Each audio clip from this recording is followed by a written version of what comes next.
لا إله إلا الله وحده لا شريك له وأشهد أن محمدًا عبده ورسوله صلى الله عليه وعلى آله وأصحابه وبارك وسلم.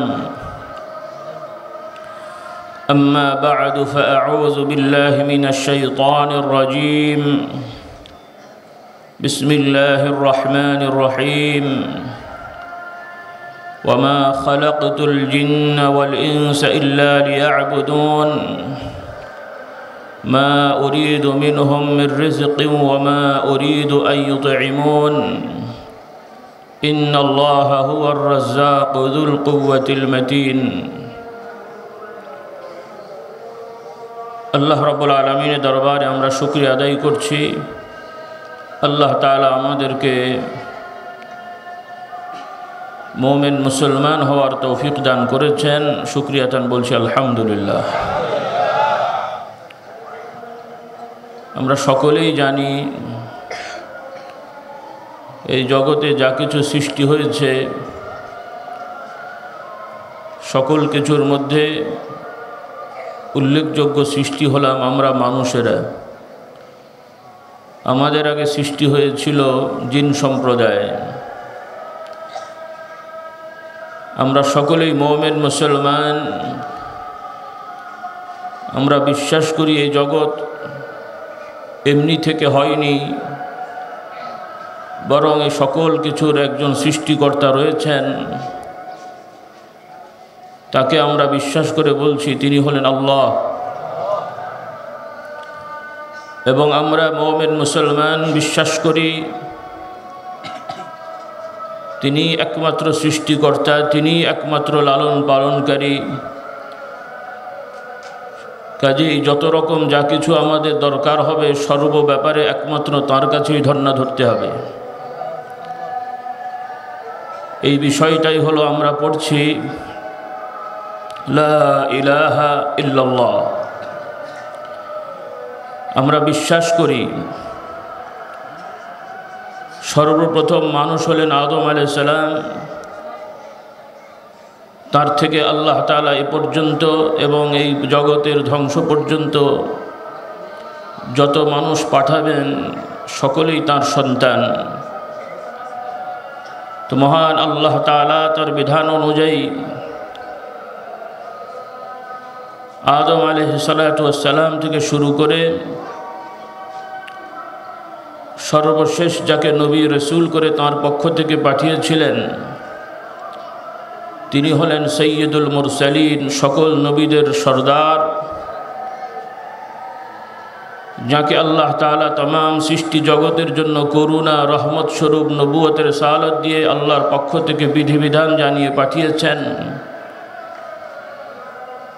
তিনি হলেন সৈয়দুল মুরসালিন, খাতামুন নবিয়্যিন, রাহমাতুল লিল আলামিন, শফিউল মুযনিবিন মুহাম্মদুর রাসূলুল্লাহ সাল্লাল্লাহু আলাইহি ওয়াসাল্লাম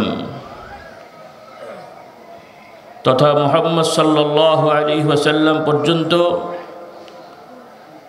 আদম আলাইহিস সালাতু ওয়াস সালাম থেকে আল্লাহ রাব্বুল আলামিন অগণিত নবী রাসূল এই মানুষের মধ্য থেকেই বাছাই করে দায়িত্ব দিয়ে দুনিয়ায় পাঠিয়েছিলেন। সকল নবী রাসূলের দায়িত্ব একটি, সেটি হলো এই মানুষদেরকে এবং জিন সম্প্রদায়কে যে উদ্দেশ্যে দুনিয়ায় জগতে পাঠানো হলো, সৃষ্টি করা হলো, সেই বিষয়ে তাদেরকে জ্ঞান দেওয়া এবং একমাত্র সেই লক্ষ্যেই তারা যেন চলতে পারে সেই ব্যাপারে সতর্ক করা। এজন্য মুহাম্মদুর রাসূলুল্লাহ সাল্লাল্লাহু আলাইহি ওয়াসাল্লাম সম্পর্কে আল্লাহ তাআলা জানিয়ে দিলেন, মুহাম্মদুর রাসূলুল্লাহ সাল্লাল্লাহু আলাইহি ওয়াসাল্লাম আমাদেরকে বলে দিলেন আল্লাহর পক্ষ থেকে যে আমি হলাম তোমাদের জন্য সুসংবাদদাতা এবং সতর্ককারী, যাকে আমরা আরবিতে বলে থাকি বাশীরা ওয়া নাযীরা।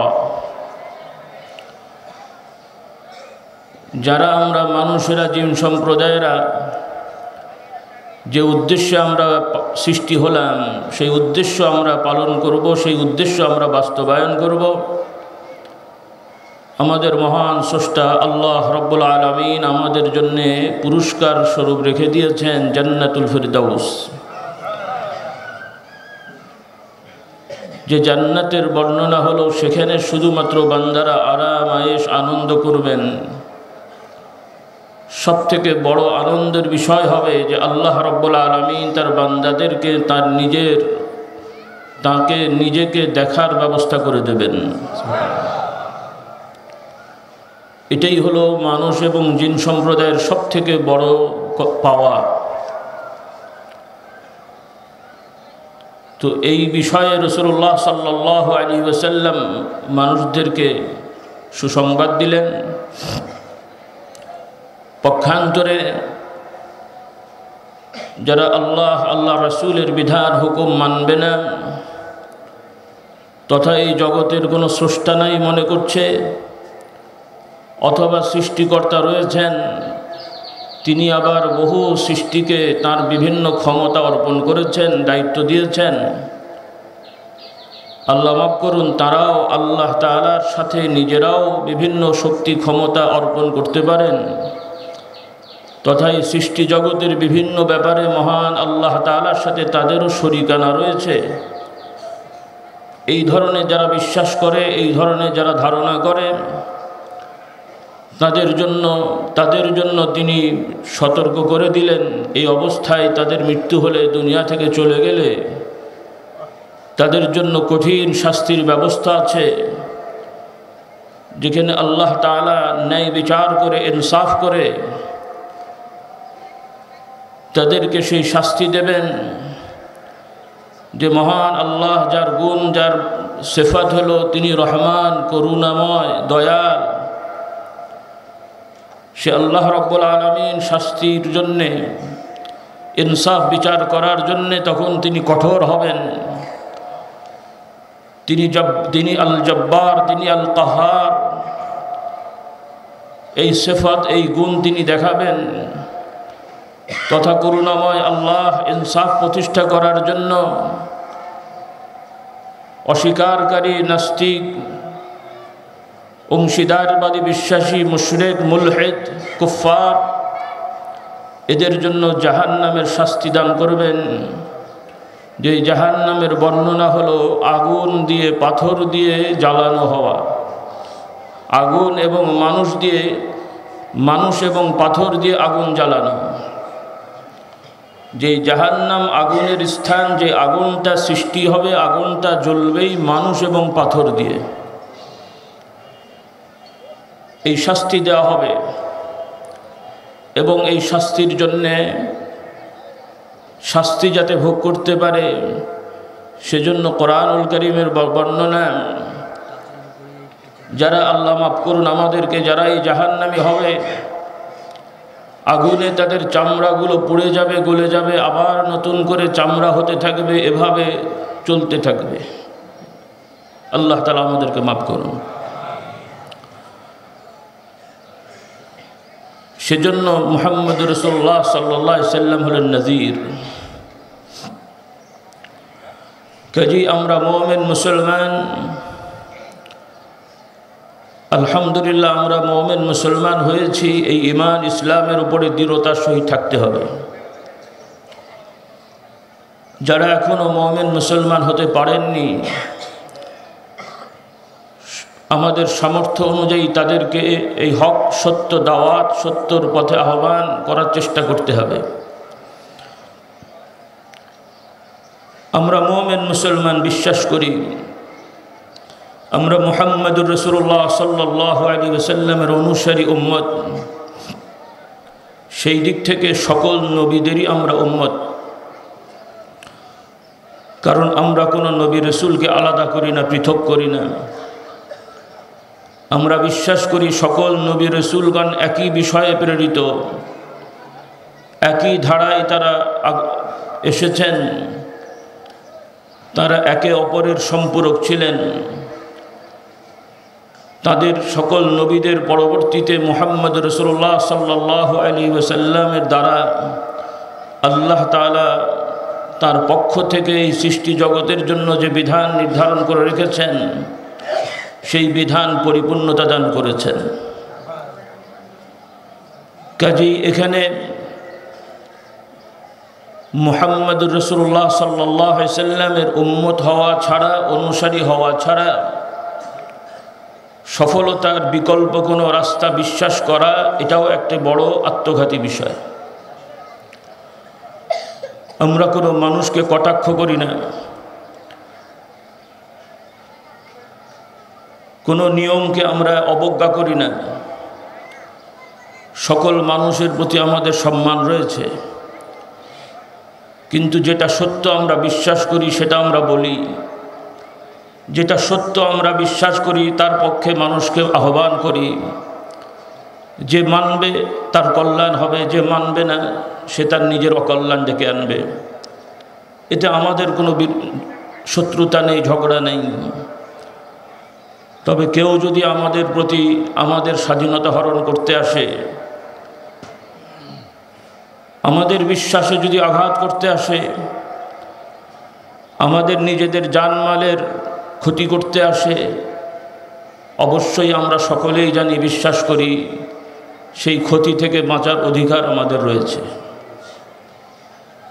সেই অধিকারের জন্য ইনসাফ ভিত্তিক যা করণীয় মানুষ হিসেবে সবটার অনুমোদন আমাদের রয়েছে। কাজেই মুমিন মুসলমান কখনো অন্যায়কারী হয় না। প্রকৃত মুমিন মুসলমান হলে সে কখনো অন্যের প্রতি বিদ্বেষী হয় না। যেমন একজন বিচারক অপরাধের জন্য শাস্তি দেন, এর জন্য তিনি সন্ত্রাসী নন। একজন বিচারক অপরাধীকে জেল দেন, জরিমানা করেন, এমনকি মৃত্যুদণ্ড পর্যন্তও দেন, সেই বিচারককে কি সন্ত্রাসী বলা হয়? বলা যায়? তাহলে মুমিন মুসলমান ইনসাফ প্রতিষ্ঠা করার জন্য অপরাধীর প্রতি যদি, অপরাধীকে দমন করার জন্য যদি তাদের মৃত্যুও ঘটাতে হয়, অবশ্যই আমরা বলবো এটা সন্ত্রাস নয়, এটাই ইনসাফ। ন্যায় বিচার প্রতিষ্ঠা করার জন্য, মানুষের হক আদায় করার জন্য পৃথিবীর সকল ধর্ম বলেন, সকল মনীষী বলেন, সকল রাষ্ট্রেই এটাকে স্বীকৃতি দেওয়া হয়। কাজেই মুসলমানদের প্রতি তথা ইসলামের বিধানের প্রতি এরকম কোনো অপবাদ দেওয়া যে এটি জঙ্গি সৃষ্টি করে, সন্ত্রাস সৃষ্টি করে, অবশ্যই এটা আরেকটি জঙ্গিবাদ বা সন্ত্রাস ছাড়া আর কিছু নয়। কাজেই আমরা মুমিন মুসলমান, আমরা বিশ্বাস করি দুনিয়ায় আমরা এসেছি, আছি, এক সময় ছিলাম না, এসেছি, আবার এক সময় আমরা থাকব না। সাময়িক সময়ের জন্য আমরা এখানে অবস্থান করছি। ছিলাম না, আল্লাহ তাআলার হুকুমে এসেছি, আবার হুকুম হবে চলে যাব। বিভিন্ন পর্ব আছে, দুনিয়ার জীবন শেষ হবে, এটাকে বলা হয় মৃত্যু, আরবিতে বলা হয় মওত। আবার কবর থেকে, মৃত্যুর পরে আমাদের এই দেহ কবর দেওয়া হয়, বা যেখানেই রাখা হোক মাটিতে মিশতে সেটা বাধ্য। মাটিতে মিশলেও আমরা বিশ্বাস করি আল্লাহ তাআলার হুকুম যখন হবে আমাদের এই দেহ আবার পুনরায় সৃষ্টি হবে, বা পুনরায় এটা আগের মতন ফিরে আসবে। এবং আদম আলাইহিস সালাম তথা সৃষ্টির শুরুনাতে মানুষের সূচনা আদম আলাইহিস সালাম, তার থেকে শুরু করে সেই সর্বশেষ যেটাকে আমরা কিয়ামত বলি, সেই পর্যন্ত যত মানুষ আগেও এসেছিল, বর্তমানে আছে এবং ভবিষ্যতে আসবে, সকলকেই আল্লাহ তাআলার হুকুমে উঠতে হবে, এতে কোনো সন্দেহ নেই। কারো সন্দেহতে এই বাস্তবতা আটকে থাকবে না। বিশ্বাস করলেও হবে, না করলেও হবে। কাজে অবিশ্বাসী হয়ে নিজের ক্ষতি নিজে না করি। সেই দিনের জন্য আমরা প্রস্তুতি নিই। দুনিয়ার এই জীবনের বিভিন্ন পর্ব সর্বকিছু আল্লাহ তাআলা জানেন, দেখছেন, জানছেন। সাথে সাথে আল্লাহ তাআলা আমাদের জানিয়ে দিলেন আল্লাহ তাআলার বিভিন্ন নির্ধারিত দায়িত্বপ্রাপ্ত নূরের তৈরি আলো জ্যোতি দ্বারা সৃষ্টি একদল সৃষ্টি আছেন, তাদেরকে আরবিতে আমরা মালাইকা বলি, উর্দু ফার্সিতে ফেরেশতা বলছি। তাদের বিভিন্ন দায়িত্ব রয়েছে। অন্যতম দায়িত্ব আমরা যে যা করছি সর্বকিছু লিখে রাখা। বেশিরভাগ বিষয় লিখিত হয়ে যাবে। আল্লাহ তাআলা রহমান, তিনি দয়াল করুণাময়। কিছু কিছু বিষয় তাদেরকেও জানতে দেবেন না, শুধুমাত্র তিনিই জেনে রাখবেন। সুবহানাল্লাহ। আল্লাহ তাআলা সেই সময় বিচার কার্য প্রতিষ্ঠা করবেন। ন্যায় বিচার করার জন্য মানুষ এবং জিন সম্প্রদায়ের সকল কর্ম কথাবার্তা মাপার ব্যবস্থা করে দেবেন। প্রত্যেকের সামনে তাদের জীবনের সকল বিষয় উন্মুক্ত করা হবে। তাদেরকে দেখানো হবে, জানানো হবে তারা কখন কি করেছিল। যারা সঠিক পথে চলেছেন, ভালো কাজ করেছেন, সঠিক বিশ্বাসে নিজেদের পরিচালিত করেছেন, তাদের জন্য সুসংবাদ। তারা সফল কাম হবে, আনন্দিত হবে। আল্লাহ তাআলা আমাদেরকে সেই দলভুক্ত করুন। পক্ষান্তরে যারা অস্বীকার করেছে আল্লাহকে, অবজ্ঞা করেছে আল্লাহর বিধানকে, নিজের যা ইচ্ছে তাই করেছে, কোনো নিয়ম নীতি মানেনি, আল্লাহ তাআলার দরবারে তারা আটকে যাবে, ফেঁসে যাবে। তখন বিলাপ করতে থাকবে, তখন আর কোনো বিলাপে কাজ হবে না। তারা আল্লাহ দরবারে দরখাস্ত করবে যে আমরা যা করে ফেলেছি, অন্যায় হয়ে গেছে, আমাদের আবার পাঠান, আর অন্যায় করব না। কিন্তু কোনো লাভ নেই। এই বিশ্বাস আমাদেরকে করতে হবে এবং এটাই বাস্তব। এই বিষয়গুলো বিশ্বাস না হলে, দৃঢ়তা না আসলে, আনুষ্ঠানিক যত নিয়মই আমরা পালন করি, সালাত, নামাজ, হজ, যাকাত, রোজা, সওম, দান খায়রাত, দাড়ি, টুপি, পাগড়ি ইত্যাদি যে লেবাস, পোশাক, দৃশ্যত যা কিছু আছে, কোনোটাই কাজে লাগবে না। এটাই কোরআন পাকে আল্লাহ তাআলা জানিয়ে দিলেন। এগুলো গায়েবী বিষয়, অদৃশ্যের বিষয়। পৃথিবীতে আসার আগে কোথায় ছিলাম আমরা কেউ জানি না, কোনো গবেষকও বলতে পারবে না। কবর হওয়ার পরে তার ভেতরে কি হচ্ছে, পরবর্তীতে কি হবে, দুনিয়ার জ্ঞান বুদ্ধি যুক্তি দিয়ে এটাও অনুধাবন করার সুযোগ নেই। কিন্তু বিশ্বাস করি, যেহেতু আমাদের মতোই একদল মানুষ ছিলেন সত্যবাদী, ন্যায়নিষ্ঠবান, মহান আল্লাহ তাআলা তাদেরকে ব্যতিক্রম কিছু বিষয় দিয়ে আমাদের দেখিয়ে দিয়েছেন। তারা মানুষ হলেও আমাদের মতন নয়, তাদের বিশেষ মর্যাদা রয়েছে। সেটা নবী রাসূলদের জন্য মুআজিজা, বাংলায় আমরা বলি অলৌকিক বিষয়।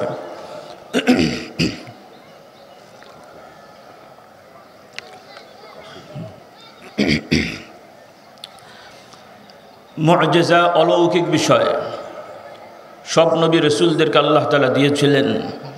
এজন্যেই যাতে সাধারণ মানুষ তাদেরকে চিনতে পারে, বুঝতে পারে। সাথে সাথে তাদের চারিত্রিক গুণাবলী ছিল এরকম, জন্ম থেকে বুঝ হওয়া থেকে, জন্মের শিশুকাল থেকে বুঝ হওয়া পর্যন্ত, বুঝ হওয়া থেকে মৃত্যু পর্যন্ত কখনোই তারা কোনো অপরাধ অন্যায় জড়াননি। এটাই হলো তাদের সবথেকে বড় মানদণ্ড, বড় বৈশিষ্ট্য, যে তারা কোনো অন্যায় কথা বলেননি, মিথ্যাচার করেননি।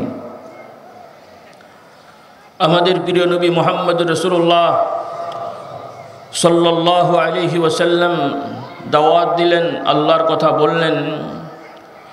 মক্কা শরীফের অনেক লোকেরাই, তার বেশিরভাগ লোকেরাই মানল না প্রাথমিকভাবে। বিভিন্ন কাজে বিভিন্ন দেশে তারা যেত। মুহাম্মদ রাসূলুল্লাহ সাল্লাল্লাহু আলাইহি ওয়াসাল্লামের ব্যাপারেও অনেক জায়গায় তারা অপবাদ দিয়ে লটালো যে আমাদের এলাকায় একজন এরকম মানুষ এসে আমাদের বাপদাদার ধর্ম পাল্টে নতুন কথা বলে বেড়াচ্ছে। সেই সকল দেশের রাজা বাদশাহ ক্ষমতাশালীরা তাদের জিজ্ঞেস করলো যে লোক তোমাদের মধ্যে যে লোকটা নতুন করে নতুন দাওয়াত দিচ্ছে, বলছো তোমাদের বাপদাদার নিয়মের বাইরে, সেই লোকটা কীরকম লোক? মিথ্যে কথা বলে না? বলে না। কারোর সাথে খারাপ ব্যবহার করে না? করে না। চারিত্রিক বা কোনো বিষয়ে সংক্ষেপ কথা, কোনো ধরনের অন্যায় তার কাছ থেকে তোমরা পেয়েছো? তারা বলল না, তা পাইনি। তখন তারাই বলছে যে লোকটা দুনিয়াবি কোনো ব্যাপারে, জাগতিক কোনো বস্তুর বিষয়ে কখনো মিথ্যাচার করে না, তো সে লোকটা মহান আল্লাহ সৃষ্টিকর্তার ব্যাপারে মিথ্যাচার করবে, এটাই বা হয় কেমন করে? সুবহানাল্লাহ। তাহলে ইসলামের মৌলিক বিষয় হলো সততা, সত্যবাদিতা। যেখানে সত্যবাদিতা নেই, সততা নাই, সেখানে ইসলাম নেই। যদিও সেখানে ইসলামের কথা হয়, বুঝতে হবে সেটা ভণ্ডামি। এজন্য আমাদের ইসলাম প্রতিষ্ঠিত সত্যের উপরে। কোরআনুল কারীম সত্য নিয়ে এসছে। মুহাম্মদ রাসূলুল্লাহ সাল্লাল্লাহু আলাইহি সাল্লাম থেকে যা বর্ণনা আমরা পেয়ে মানি, সেটারও মানদণ্ড সত্যতা, সততা। কোনো মিথ্যাবাদীর বর্ণনা আমরা বিশ্বাস করি না, কোনো মিথ্যাবাদীকে আমরা অনুসরণ করি না।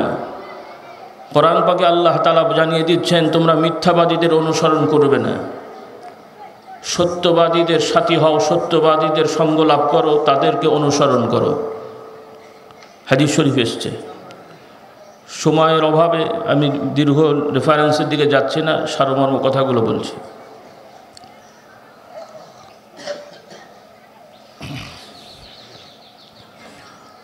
তাহলে আমরা ইসলাম পেলাম সত্যবাদিতার জন্যে, সততার সহিত। আমাদেরকেও সেই সত্যবাদিতা অর্জন করতে হবে, সততা অর্জন করতে হবে মুসলমান হতে হলে। আল্লাহ রাব্বুল আলামিন আমাদের সকলকে কবুল করুন। বলছিলাম আমাদের বিচার হবে, সব কিছু মাপা হবে, কথা কার্যকলাপ সব কিছুই। তো আল্লাহ রাব্বুল আলামিন তার পক্ষ থেকে বিধানগুলো দিয়েছেন, সেই বিধানগুলোকে বিভিন্ন মানে বন্টন করে দিয়েছেন, বিভিন্ন স্তর বিন্যাস করে দিয়েছেন। কিছু বিধান দিয়েছেন অবশ্যই পালন করতেই হবে, না করলে আমরা অপরাধী সাব্যস্ত হব। কিছু বিধান দিয়েছেন আমাদেরকে আল্লাহ তাআলা স্বাধীনতা দিয়েছেন, পালন করলে তিনি আমাদের প্রতি বিশেষ দয়া করবেন, না করলে আল্লাহ তাআলা বেজার হবেন না। তো যেগুলো অবশ্যই করণীয়, ইসলামের ভাষায়, শরীয়তের ভাষায় ফরজ, ওয়াজিব বলা হয়। আর এর বিপরীত হলো যেগুলো বর্জনীয়, সেগুলোকে হারাম, নিষেধাজ্ঞা যা করা হয়েছে, নিষেধ করা হয়েছে, হারাম বলা হয়।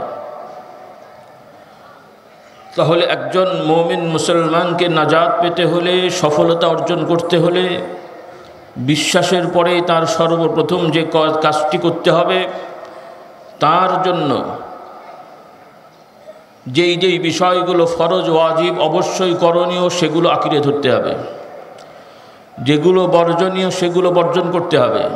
এগুলো ব্যক্তি বিশেষে তারতম্য হয়। সবার জন্য সব জিনিস ফরজ হয় না, সবার জন্য অনেক জিনিস হারাম হয় না। আল্লাহ তাআলার বিধানের মূলনীতি যেটা বান্দা পারবে না, মানুষ পারবে না, তার সাধ্যের বাইরে চলে যাবে, স্বাভাবিকভাবে আল্লাহর বিধান ওইটা থাকলেও ওই ব্যক্তির জন্য সেটা মাফ হয়ে যাবে। সুবহানাল্লাহ।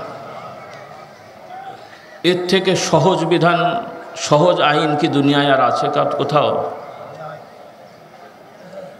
কোনো ছাত্রকে কি বলা হয় পরীক্ষার সময় যা পারো লিখতে থাকো, সাধ্য অনুযায়ী পাস বলা হয়? বলে দিই মিনিমাম এতটুকু লিখতেই হবে, না পারলে ফেল। কিন্তু আল্লাহ তাআলার বিধান এরকম নাই যে এতটুকু তোমাকে করতেই হবে, মানে যেটা সাধ্যের বাইরে। সাধ্য অনুযায়ী পালন করতে থাকো, তুমি জান্নাতি হয়ে যাবে। আল্লাহকে অন্তর দিয়ে বিশ্বাস করব, সাধ্যে নেই, বুঝ হয়েছে, জ্ঞান হয়েছে, এই বিশ্বাস করতে পারে না, এরকম কেউ আছি মানুষ আমরা?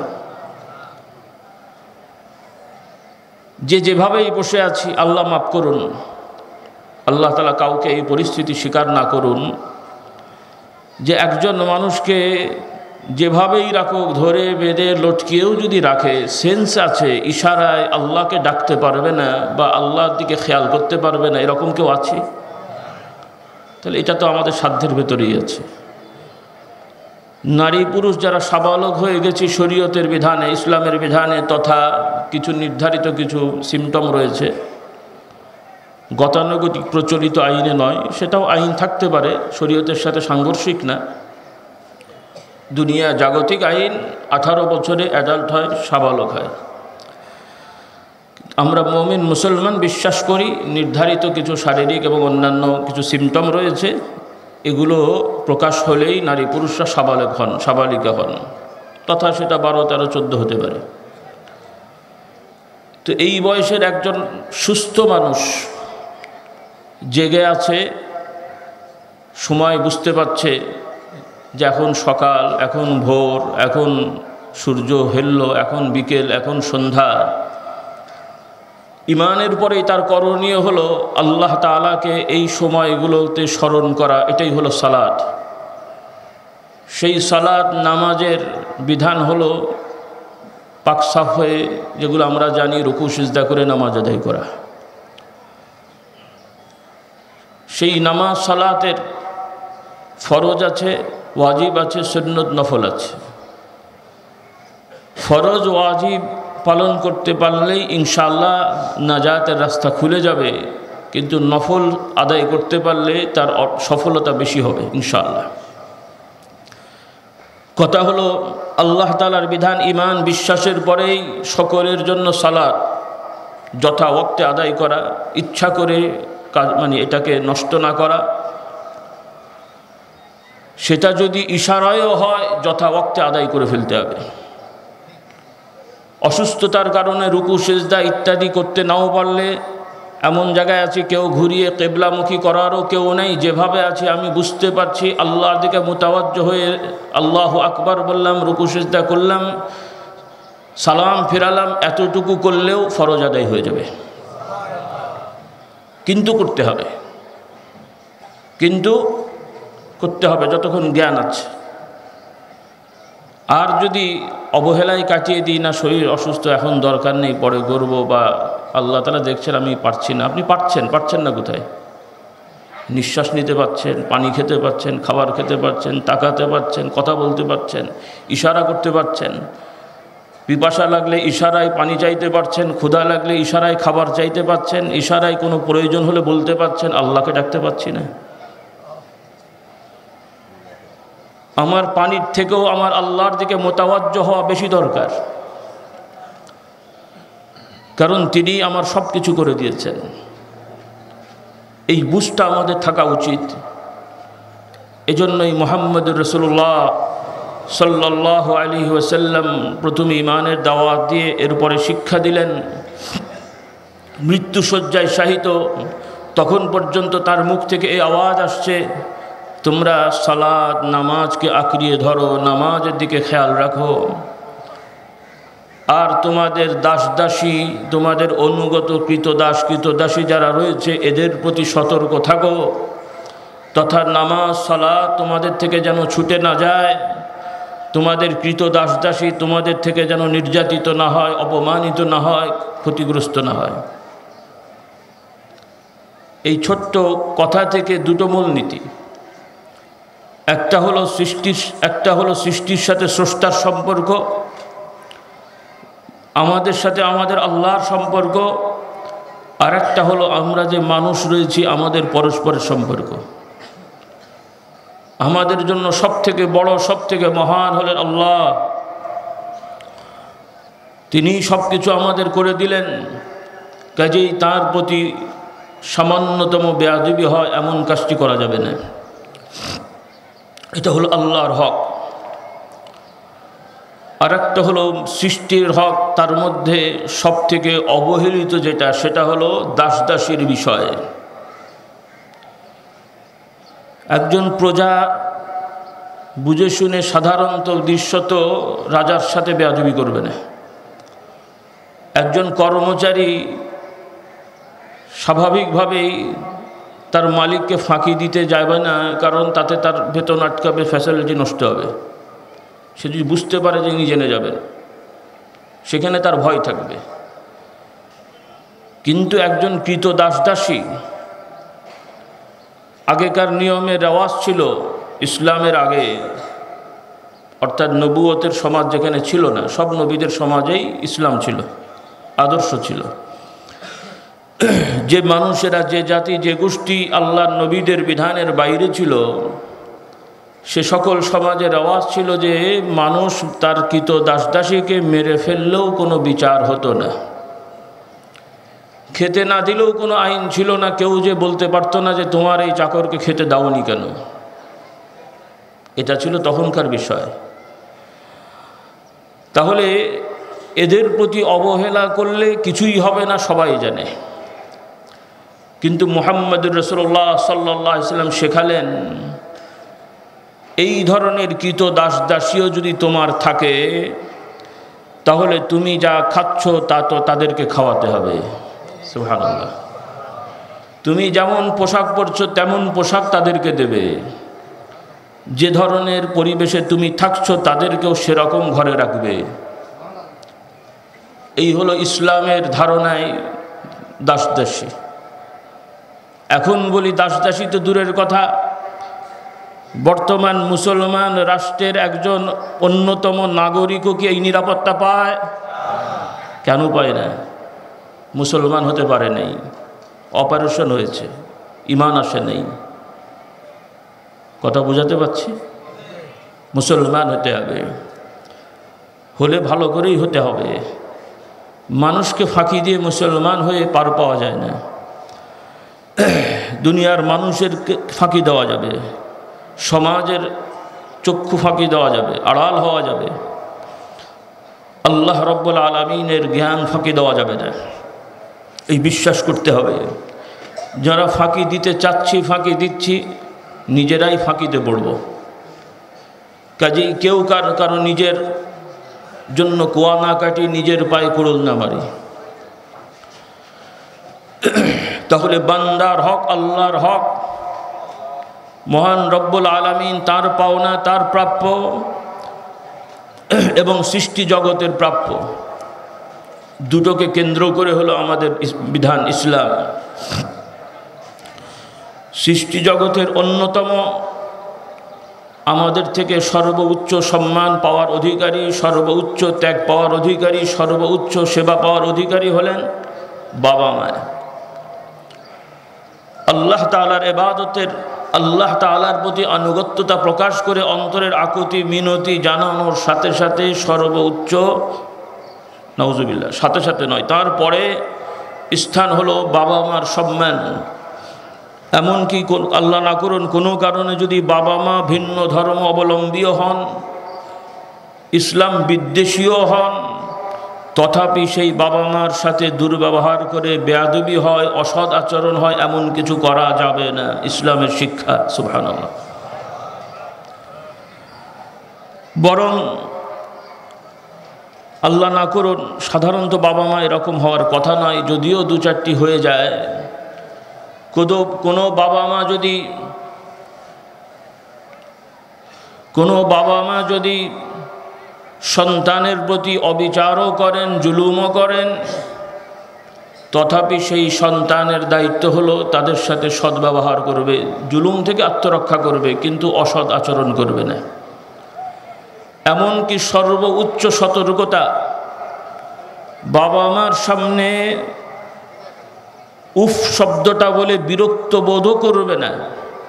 সরাসরি এভাবেই আল্লাহ তাআলা বলছেন। সুবহানাল্লাহ।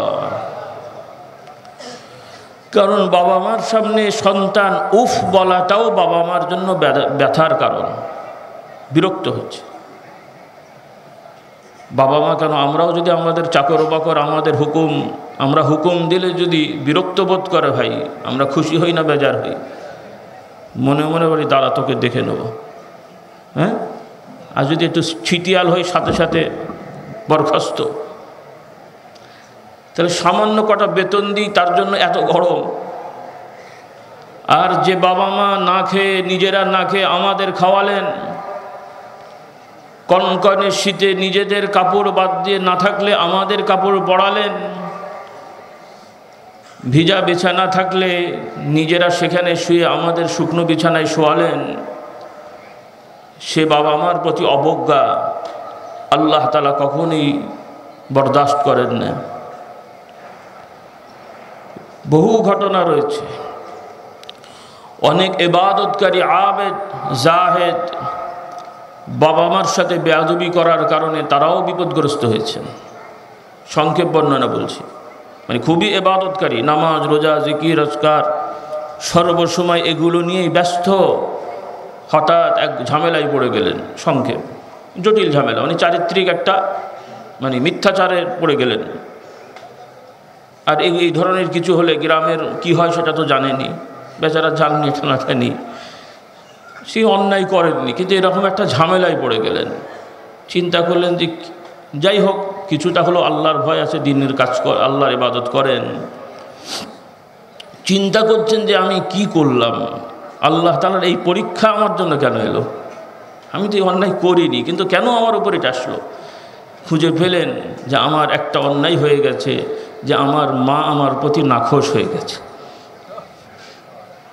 কাজেই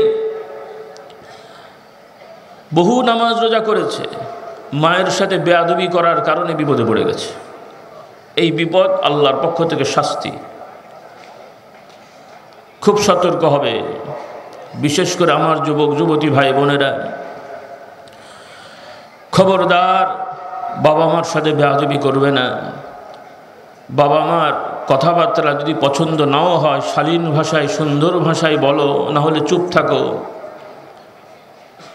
এটাই তোমার জন্য বড় ইবাদত। কয়েক ঘন্টা কোরআন পড়া, বহু রাকাত নামাজ আদায় করা, বহু নফল নামাজ আদায়ের থেকেও বাবা মার হুকুম তামিল করা বেশি ইবাদত।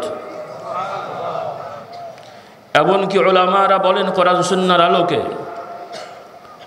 কেউ যদি নফল নামাজের নিয়ত করে, বাবা মা যদি অন্য ঘর মানে তাকে ডাকে যে বাবা মা জানছে না যে আমার ছেলে নামাজ পড়ছে, আপনি নামাজে দাঁড়ালেন, অন্য ঘর থেকে বা দূর থেকে বাবা বা মা ডাকছে যে বাবা কোথায় গেলে এদিকে এসো, যদি এমনটি হয় যে আপনার নামাজ শেষ করে যেতে গেলে তাদের একটু কষ্ট হবে বা তারা বুঝতে কষ্ট পাবেন, ফুকাহারা বলছেন ওই নফল নামাজ ছেড়ে হলেও বাবার ডাকে সাড়া দাও।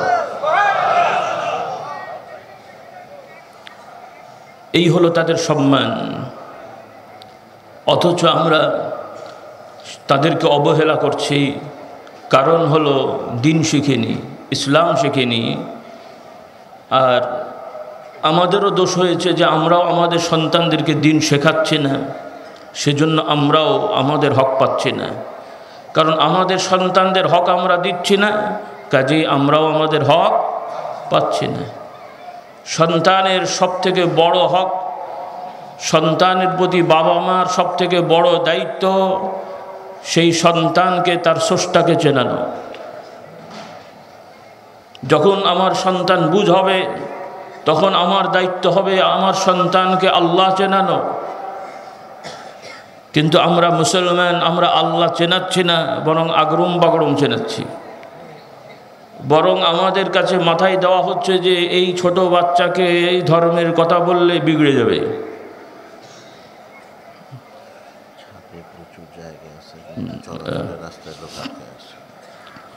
একটু কথা বলে নি, যারা নতুন করে আসছি, আমাদের পূর্ব দিকে যে অজুখানার পাশ দিয়ে কেউ দাঁড়াবো না। আমাদের স্বেচ্ছাসেবক ভাইরা, মাদ্রাসার ছাত্র ভাইরা অজুখানার পাশ দিয়ে জায়গা করে দাও, যারা দাঁড়িয়েছেন বসেছেন এনাদেরকে উঠিয়ে দাও, যাতে করে সহজভাবে সেখান দিয়ে মসজিদের পূর্ব গেট, মাদ্রাসার সিঁড়ি এবং মসজিদের সিঁড়ি দুটোই উন্মুক্ত করে দেওয়া হোক।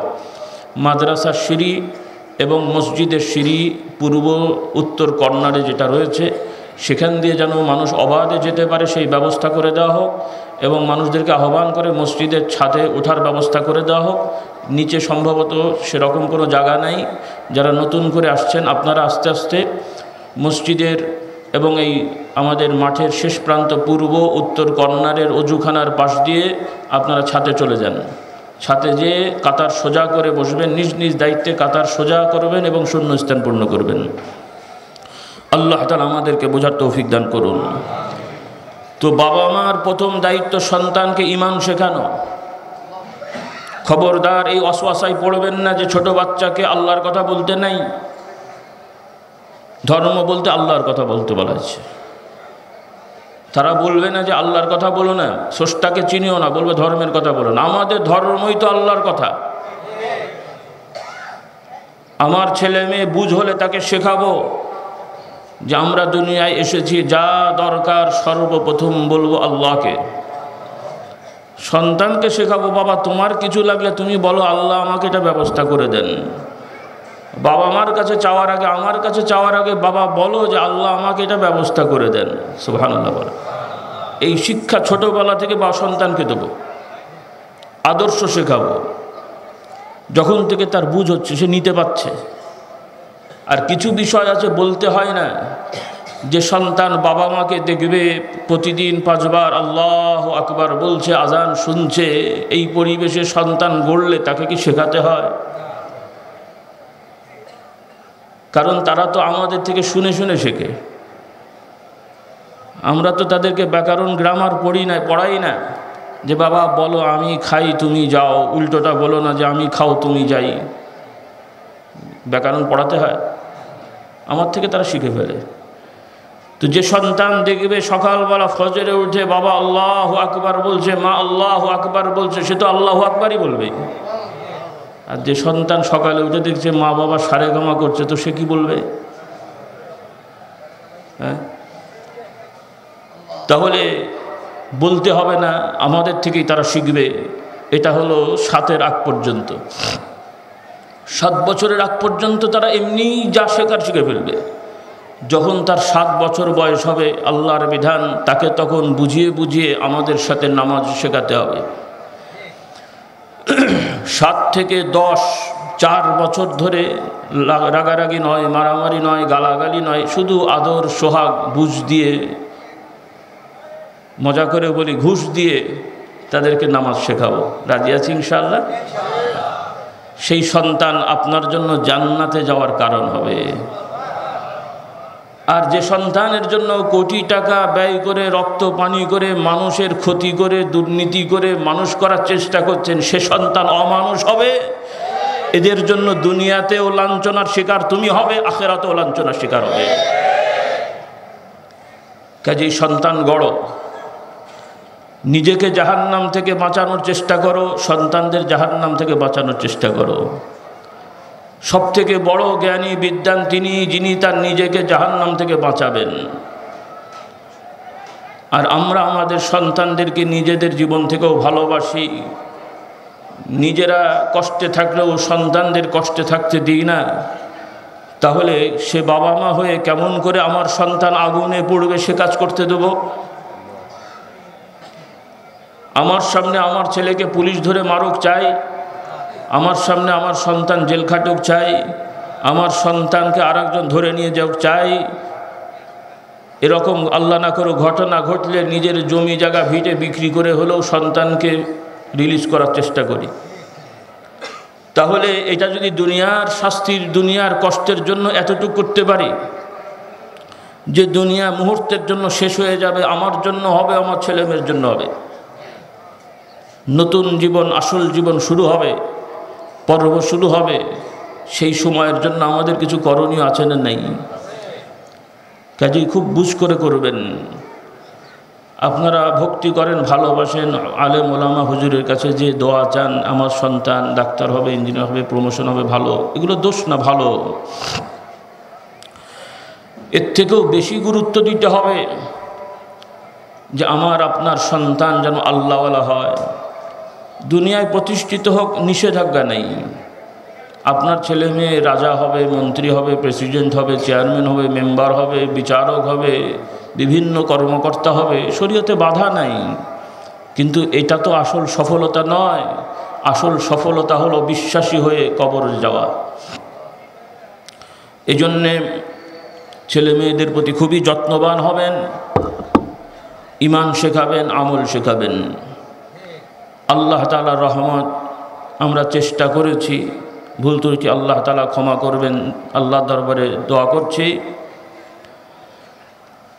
যেহেতু আপনারা আসেন, ভক্তি করেন, ভালোবাসেন, আস্থা রাখেন আমাদের প্রতি, আমরা চেষ্টা করেছি আপনাদের সন্তানদের জন্য, আপনাদের নিজেদের জন্য কিছু উপহার দেওয়া, যেগুলো আপনারা নিয়ে গেলে আশা করছি হেদায়েত আল্লাহ তাআলা দেবেন, ইনশাআল্লাহ জাহান্নাম থেকে বাঁচা যাবে। ঈমান শেখানোর জন্য, ঈমান শেখার জন্য ইসলামী আকীদা শিক্ষা, ঈমানের পরে আমল, বড় আমল সালাত, এর সাথে সাথে আল্লাহর জিকিরে ফিকিরে থাকা। এজন্য রয়েছে নামাজ ও ওজিফা শিক্ষা, ওজিফা ও নামাজ শিক্ষা, 24 ঘন্টার ওজিফা। দুনিয়ার সকল অপরাধের অন্যতম কারণ হলো অশ্লীলতা, নারী পুরুষের অবাধ চলাফেরা, মৌলিক বড় বড় অন্যায়ের বড় কারণ। সেই অশ্লীলতা থেকে বিরত থাকার জন্য আল্লাহর হুকুম দেওয়া হয়েছে, যেটাকে হিজাব বলা হয়, শালীনতা বলা হয়, ইত্যাদি ইত্যাদি। সেটার জন্য আছে পর্দা শিক্ষা। এর সাথে বান্দার হক কেন্দ্রিক বিষয়, আমার সাথে আরেকজনের হক কীভাবে কার পাওনা দিতে হবে, এই ব্যাপারে বান্দার হক, সৃষ্টির সেবা ও সুন্দর আচরণ।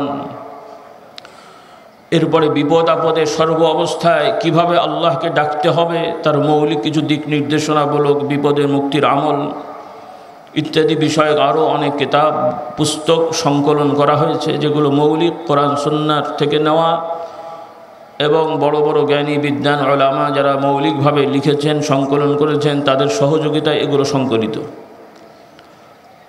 মানুষ হিসেবে ভুলভ্রান্তি থাকতে পারে, উলামা ইকরাম আপনারাও এগুলো সংগ্রহ করবেন, একটু দেখবেন, নজর বোলাবেন। দিক নির্দেশনা থাকলে সেখানে রিমার্ক করে আমাদের স্মরণ করিয়ে দেবেন, আমরা খুশি হব। আপনার জন্য আল্লাহ দরবারে দোয়া থাকবে যে আপনি ভালো কাজে সহযোগিতা করলেন। অবান্তর কথাবার্তা বলে নিজেদের আমল নিজেরা নষ্ট করব না। অনুরোধ থাকবে সকলেই চেষ্টা করবেন এই কিতাবগুলো নিয়ে যাওয়া। এগুলো ব্যবসায়িক কাজে নয়, বিজনেস পারপাস নয়, শুধুমাত্র দাওয়াতের জন্যই। এই কিতাবগুলো নিজেরা পড়বেন, কিনে নিজে পড়ে তারপরও সন্তানকে দেবেন, নাহলে ভুল ধারণা থাকবে যে আমাদের সন্তানকে আবার মিসগাইড করা হলো কিনা। আপনি আগে পড়ে দেখেন কি করা হয়েছে। পড়ার পরে যদি মনে করেন যে আপনার সন্তানের দরকার আছে, আপনি আপনার সন্তানকে শিক্ষা দেন, কিতাবগুলো নিয়ে আমল করবেন। কারণ বেশি সময় আপনারাও আমাদেরকে দিতে পারবেন না, আমরাও পারবো না, প্রত্যেকেরই লিমিটেশন রয়েছে। যতটুকু আমরা পরস্পর সাক্ষাৎ পাচ্ছি, দেখা পাচ্ছি, এর ভেতরেই আল্লাহ তাআলা দরবারে সাহায্য চাচ্ছি, যেন প্রত্যেকেই প্রত্যেকের কল্যাণ কামনা করে কিছু বলতে পারি, কিছু দিক নির্দেশনা দিতে পারি। সবাই সবার কল্যাণ কামনা করব, এটাই হলো আমাদের একটি বড় মূলনীতি। রাসূলুল্লাহ সাল্লাল্লাহু আলাইহি সাল্লাম আমাদের জানিয়ে দিলেন, ইসলামের মৌলিক বিষয় হলো বা বড় বিষয় হলো একে অপরের কল্যাণ কামনা করা, যেটাকে আরবিতে বলা হচ্ছে আদ-দীনুন নাসিহা। কোরআন পাকে আল্লাহ তাআলা বলছেন, তোমরা একে অপরের সহযোগিতা করো, সেক্ষেত্রে ধৈর্য ধারণ করো, হকের উপরে একে অপরকে সহযোগিতা করো। ওয়া তাওয়াসাউ বিল হাক্কি ওয়া তাওয়াসাউ বিস সবর। তো অনুরোধ থাকবে কিতাবগুলো সংগ্রহ করবেন, নিজেরা পড়বেন, সন্তানদেরকে দেবেন। অনেক ভাই বোনেরা দোয়া চাচ্ছেন, হুজুর আমার সন্তানদের এই বিষয়ে দোয়া করি। আমরা সবার জন্য দোয়া করি, দোয়ায় কোনো কৃপণতা নেই, কারণ এখানে তো আমাদের কিছু দেওয়ার নেই যে কৃপণতা করা হবে। আমাদের দিতে হলে না হয় চিন্তা হতো যে এত দিয়ে দিলাম আমার কি হবে, এবং আমরা বিশ্বাস করি অন্যের জন্য দোয়া করলে আমারটা ভুলে গেলেও আল্লাহ তাআলা আমাকে দান করবেন। দোয়া ফ্রি। এই যে হাদিয়া দেন, মনে করেন না যে দোয়া পার্সেন্টেজ আছে, মানে কত কেজি কত টাকা। দোয়া কোনো পয়সা দিয়ে নেওয়া হয় না। হাদিয়া মানে শুধু হুজুর মৌলানা পীর সাহেবকেই দিতে হয় না। প্রত্যেক ইমানদার নারী পুরুষ পরস্পরকে উপহার দেবেন, হাদিয়া দেবেন, সওয়াব হবে। পীর সাহেব জরুরি না। আপনার ভাইকে আপনি উপহার দেবেন, আপনার বোনকে আপনি উপহার দেবেন, হাদিয়া দেবেন, এটাও বড় দোয়ার কারণ হবে। রাসূলুল্লাহ সাল্লাল্লাহু আলাইহি সাল্লাম বলছেন, পরস্পর উপহার বিনিময় করো, তোমাদের মহব্বত ভালোবাসা বাড়বে। তো দোয়া কেনার জিনিস না, আবার দোয়া চাওয়ারও জিনিস না, মানে চেয়ে পাওয়া যায় না। মূলত রসিকতা করে বলি, কারো কান ধরে যদি বলেন ভাই দোয়া করিস, দোয়া হবে তো নাকি? গলা টিপে ধরে যদি বলে দোয়া করিস, দোয়ার কাজ করলে দোয়া এমনি হয়। দোয়ার কাজ হলো ভালোভাবে চলা, সৎভাবে চলা। কাউকে বলতে হবে না। আপনার আমার জন্য আল্লাহ তাআলার অগণিত বান্দা নিয়মিত দোয়া করছেন, আপনার ওই অ্যাকাউন্টে অটোমেটিক দোয়া চলে যাবে। প্রত্যেকেই আমরা প্রতিদিন 5 বার কেন 5 বার সালাতে বারবার বলছি আসসালামু আলাইনা ওয়া আলা ইবাদিল্লাহিস সালিহিন। স্যাটেলাইট চালু করা আছে, পাসওয়ার্ড থাকলেই হবে। ওয়াইফাই দেওয়া আছে, পাসওয়ার্ড থাকলেই কাউকে জিজ্ঞেস করতে হচ্ছে না, আপনি এখান থেকে সেট আপ করে নিতে পারছেন। তো আল্লাহ তাআলা রহমত বরকতের ওয়াইফাই জগৎব্যাপী দেওয়া আছে। আপনার শুধু পাসওয়ার্ড, ঈমান আনবেন, ইয়াকিন করবেন, আল্লাহর দিকে মোতাওয়াজ্জহ হবেন। পৃথিবীর শুরু থেকে শেষ পর্যন্ত সকল ঈমানদারের দোয়া আপনার অ্যাকাউন্টে চলে যাবে। এভাবে আমরা বিশ্বাস করি। সালাত আদায় করে সালাম দিই, আসসালামু আলাইকুম রহমতুল্লাহ, আসসালামু আলাইকুম রহমতুল্লাহ। মানুষ জিন সম্প্রদায় সবার জন্য দোয়া হয়ে গেল, বড় দোয়া। আমি বলছি না যে বলা যাবে না যে ভাই দোয়া করেন, হুজুর দোয়া করেন। আমি বলতে চাচ্ছি ইয়াকিন রাখবেন, আমরা দুর্বল, কিছু বলতে হয়। এই জন্য আল্লাহ তাআলা আল্লাহকে সিজদা করার জন্য একটা কেবলা ঠিক করে দিয়েছেন, যে একটা জায়গা থাকলে মানুষের মনোযোগটা আকর্ষিত হয়। আমরা সিজদা করি আল্লাহকে, কেবলা কাবা, কাবাকে সিজদা করি না। পাথরের ঘর কাবা, সেই কাবা মক্কা শরীফে আছে। মক্কা শরীফ সৌদি আরব রাষ্ট্রে অবস্থিত, ওই দিকে আমরা ফিরে সিজদা করি। আমরা সৌদি বাদশাকেও সিজদা করি না, সৌদি রাজতন্ত্রকেও সিজদা করি না, মক্কা শরীফের বিল্ডিংকেও সিজদা করি না, কাবা শরীফের পাথরকেও সিজদা করি না। আমরা সিজদা করি আল্লাহকে। কিন্তু সেই মুসলমান এখন কাবাও সিজদা করছে, বাবাও সিজদা করছে। কাবাও সিজদা হচ্ছে, বাবাও সিজদা হচ্ছে। খবরদার, আল্লাহ তাআলা ব্যতিরেকে কাউকে সিজদা করার বিধান নেই। যাও আগে ছিল এ সম্মানসূচক, সেটাও বন্ধ হয়ে গেছে। আল্লাহর বিধান আল্লাহ তাআলা জানেন কখন কি করতে হবে, সেভাবেই বিধান দিয়েছিলেন। অনেক বিধান আগে বৈধ ছিল, পরে অবৈধ হয়েছে, আগে অবৈধ ছিল, পরে বৈধতা দেওয়া হয়েছে। কাজেই মুহাম্মদুর রাসূলুল্লাহ সাল্লাল্লাহু আলাইহি সাল্লামের শরীয়তে আল্লাহ তাআলা ব্যতিরেকে কাউকে সিজদা করা যাবে না। এমনকি কাবাকে কেবলা ছাড়াও আল্লাহকে সিজদা করার জন্য কাবা ব্যতিরেকে অন্য কাউকেও কেবলা করা যাবে না। কেবলা মানে হলো দিক, জিহা, কেন্দ্র, কেন্দ্রবিন্দু একটা। তাহলে যে কথাটা আমরা বলছিলাম যে এটা একটা কেন্দ্র, ওইভাবে আল্লাহ রাব্বুল আলামিন বিধান রেখেছেন একে অপরকে দোয়া করা। বড় দোয়া, ইমানদারকে দেখলে বলবে আসসালামু আলাইকুম। আমার জন্য একজন দোয়া করলো, তারও প্রাপ্য আছে না? বলতে হবে ওয়া আলাইকুম আসসালাম। পরস্পর কল্যাণ কামনা করলাম, আলহামদুলিল্লাহ। এটাই হলো ইসলামের বড় বিষয়। সবাই সবার কল্যাণ কামনা করব, বড় ইবাদত। 2-4 রাকাত নামাজ আদায় করা যেমন সওয়াবের কাজ, ইবাদত। আপনি সালাতে দাঁড়াচ্ছেন, নামাজে দাঁড়াচ্ছেন, রোজা রাখতে চাচ্ছেন, একজন এসে বলল ভাই আমার এই কাজটা একটু করে দিলে খুবই উপকার হয়। দেখতে পাচ্ছেন যে কালকে যদি ওই কাজটা করতে যাই বেচারার, তাহলে আমার এই নফল রোজাটা রাখা যাবে না।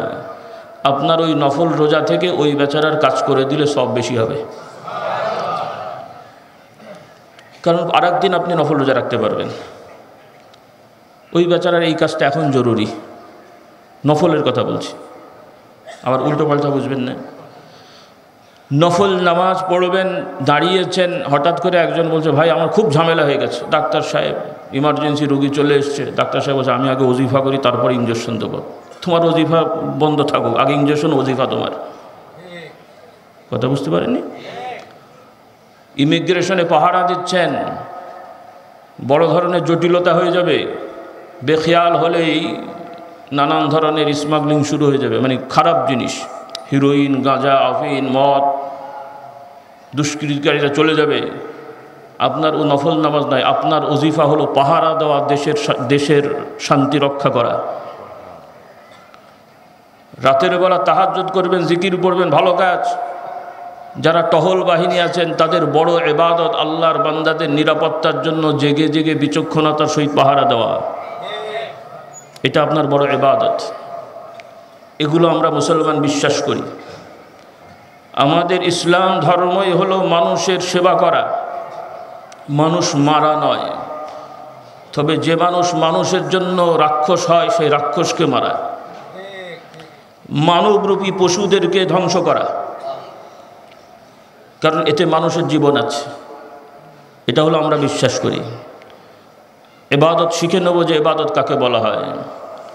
এর সাথে সাথে যার যতটুকু সুযোগ আছে আল্লাহ দরবারে সেজদায় থাকা, যার যেটা সুযোগ আছে তিনি সেই সেজদা করবেন, নফল নামাজ পড়বেন, নফল রোজা রাখবেন, জিকির করবেন, তাসবিহ তাহলিল পড়বেন, কোরআন তেলাওয়াত করবেন।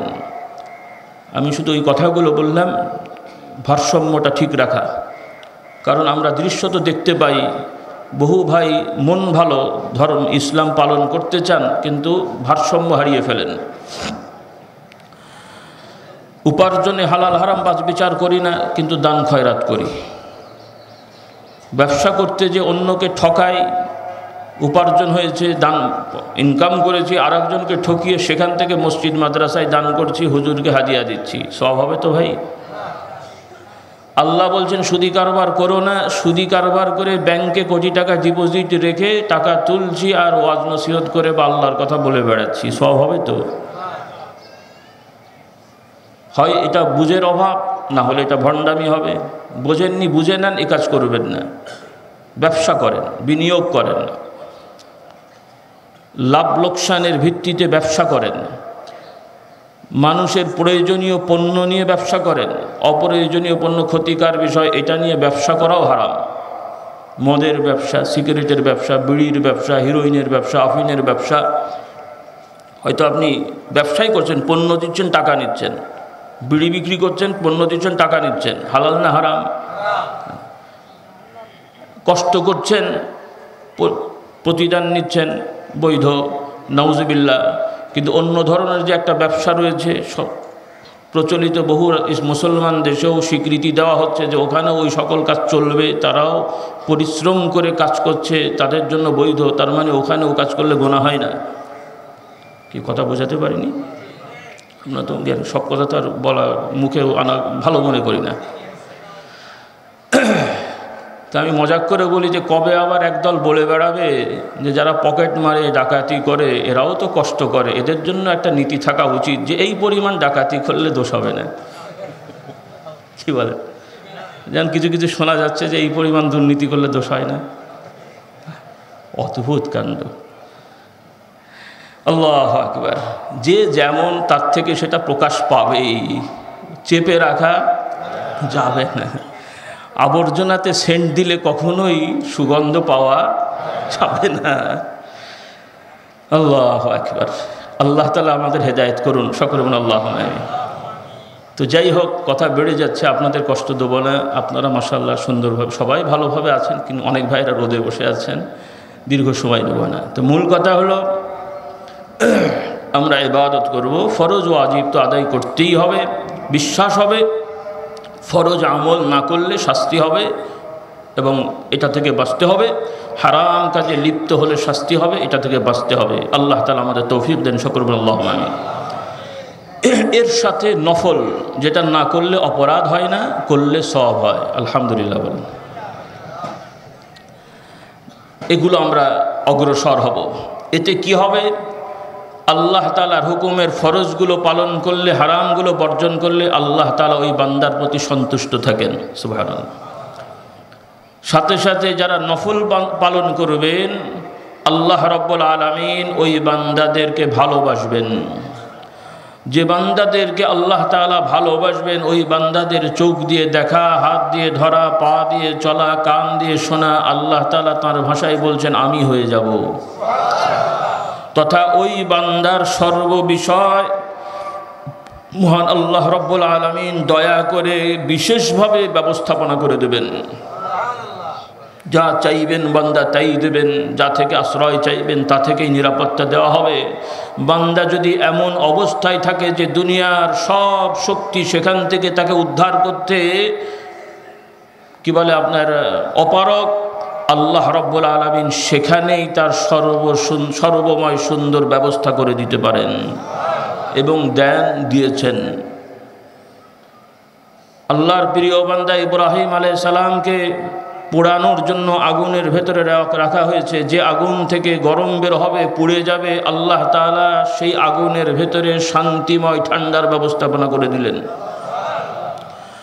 যে মানুষের অক্সিজেন নিতে হয় বেঁচে থাকার জন্যে, শ্বাস প্রশ্বাস বন্ধ হলে যে মানুষ বাঁচতে পারে না, আল্লাহ রাব্বুল আলামিন সেই পরিবেশের ভেতরেও আল্লাহ তাআলা সুন্দরভাবে তার বান্দাকে নাজাত দিলেন। ইউনূস আলাইহিস সালাম পানির ভেতরে তো মানুষ এমনি মারা যাবে, তারপর আবার পেটের ভেতরে মানে আরও অক্সিজেন নেই, পেটে গেলে তো চিবিয়ে শেষ করে ফেলার কথা। আল্লাহ তাআলা বান্দাদের নিদর্শন দেখানোর জন্য জানিয়ে দিলেন। আমরা এগুলো বিশ্বাস করি, এটাই আমাদের ভরসা। দুনিয়ার বিভিন্ন নিয়ম থাকবে, সিস্টেম থাকবে, এগুলো আমরা মানি, বিশ্বাস করি, পালন করি, কিন্তু আমাদের ভরসা হলো আল্লাহর প্রতি। আমাদের সম্পদ আমাদের ভরসা নয়, আমাদের রাষ্ট্র আমাদের ভরসা নয়, আমাদের নিরাপত্তা বাহিনী আমাদের ভরসা নয়। তাদেরকে আমরা শ্রদ্ধা করি, তাদের সম্মান করি, তাদেরকে লাগবে, আল্লাহ তাআলাই দিয়ে দিয়েছেন এই বিধান, কিন্তু আমাদের ভরসা হবে কার প্রতি? আল্লাহ তাআলার প্রতি।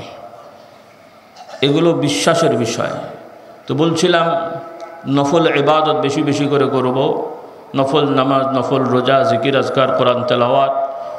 সংক্ষেপে একটু বলে দিই, অনেকের মনে থাকবে না।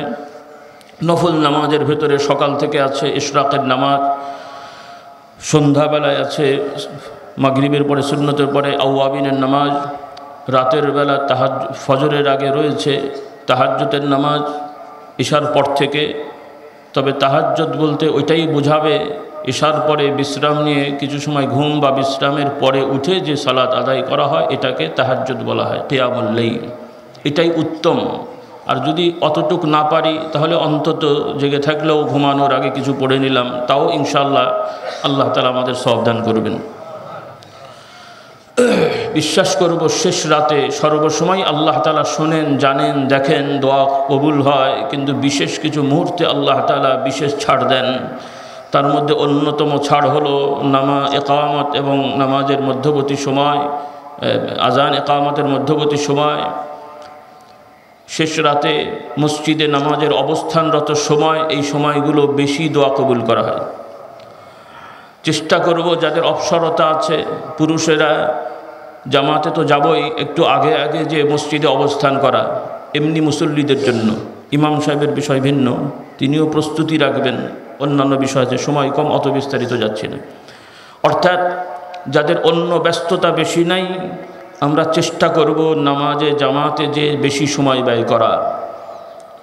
হাদিস শরীফে বলা হয়েছে এটাও একটি রিবাত, এটাও একটা চিকিৎসা।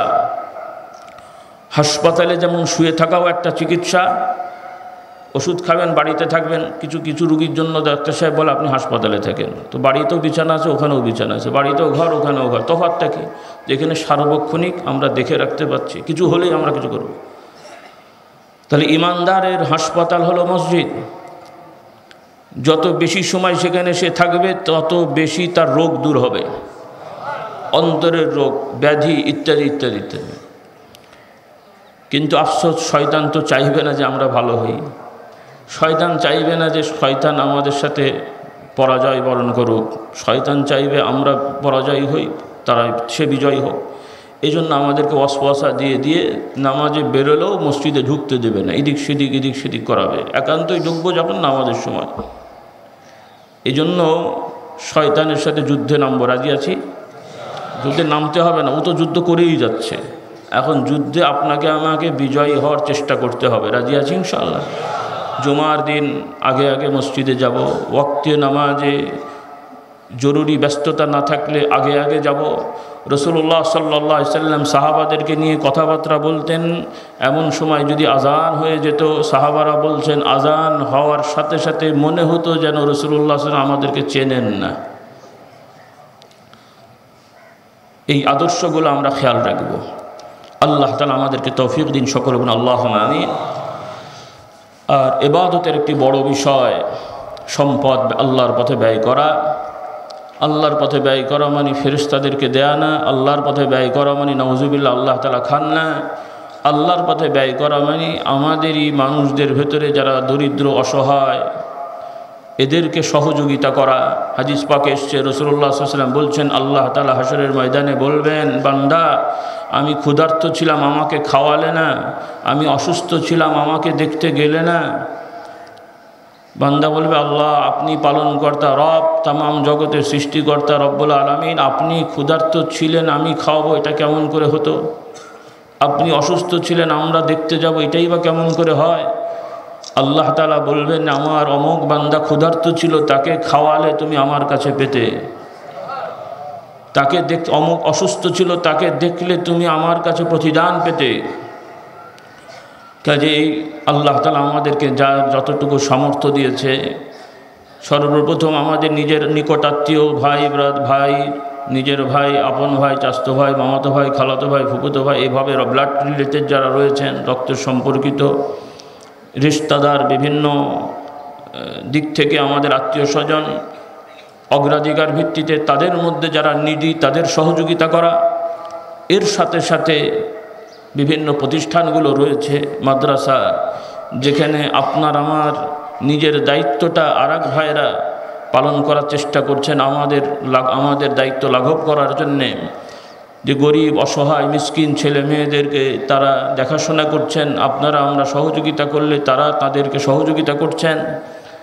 এটা আমাদের পক্ষ থেকে একটা বড় নিয়ামত যে আমাদেরকে কষ্ট করে তাদেরকে রান্না করে দিতে হচ্ছে না, কাপড় কিনে দিতে হচ্ছে না, আমরা শুধু আর্থিকভাবে তাদের সহযোগিতা করছি, তারা সচ্ছলভাবে থাকতে পারছেন, আলহামদুলিল্লাহ।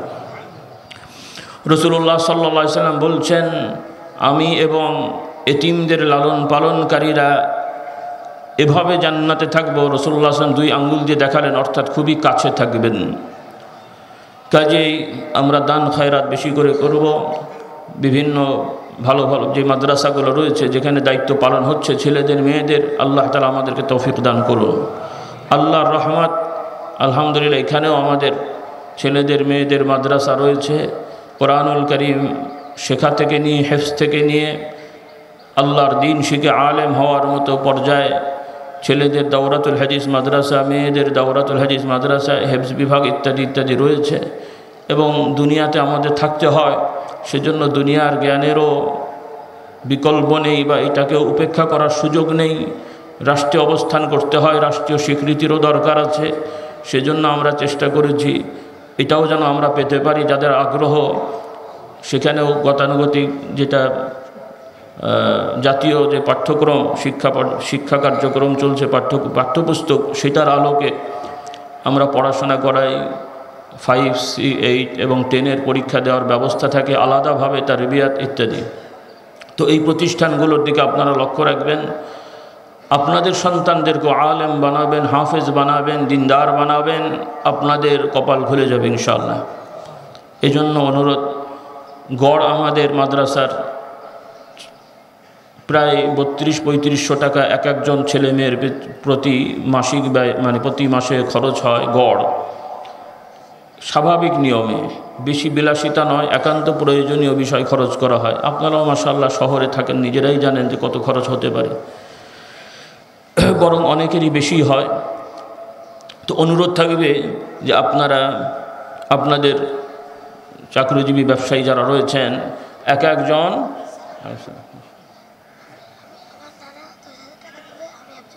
তোমার নানার নাম কি?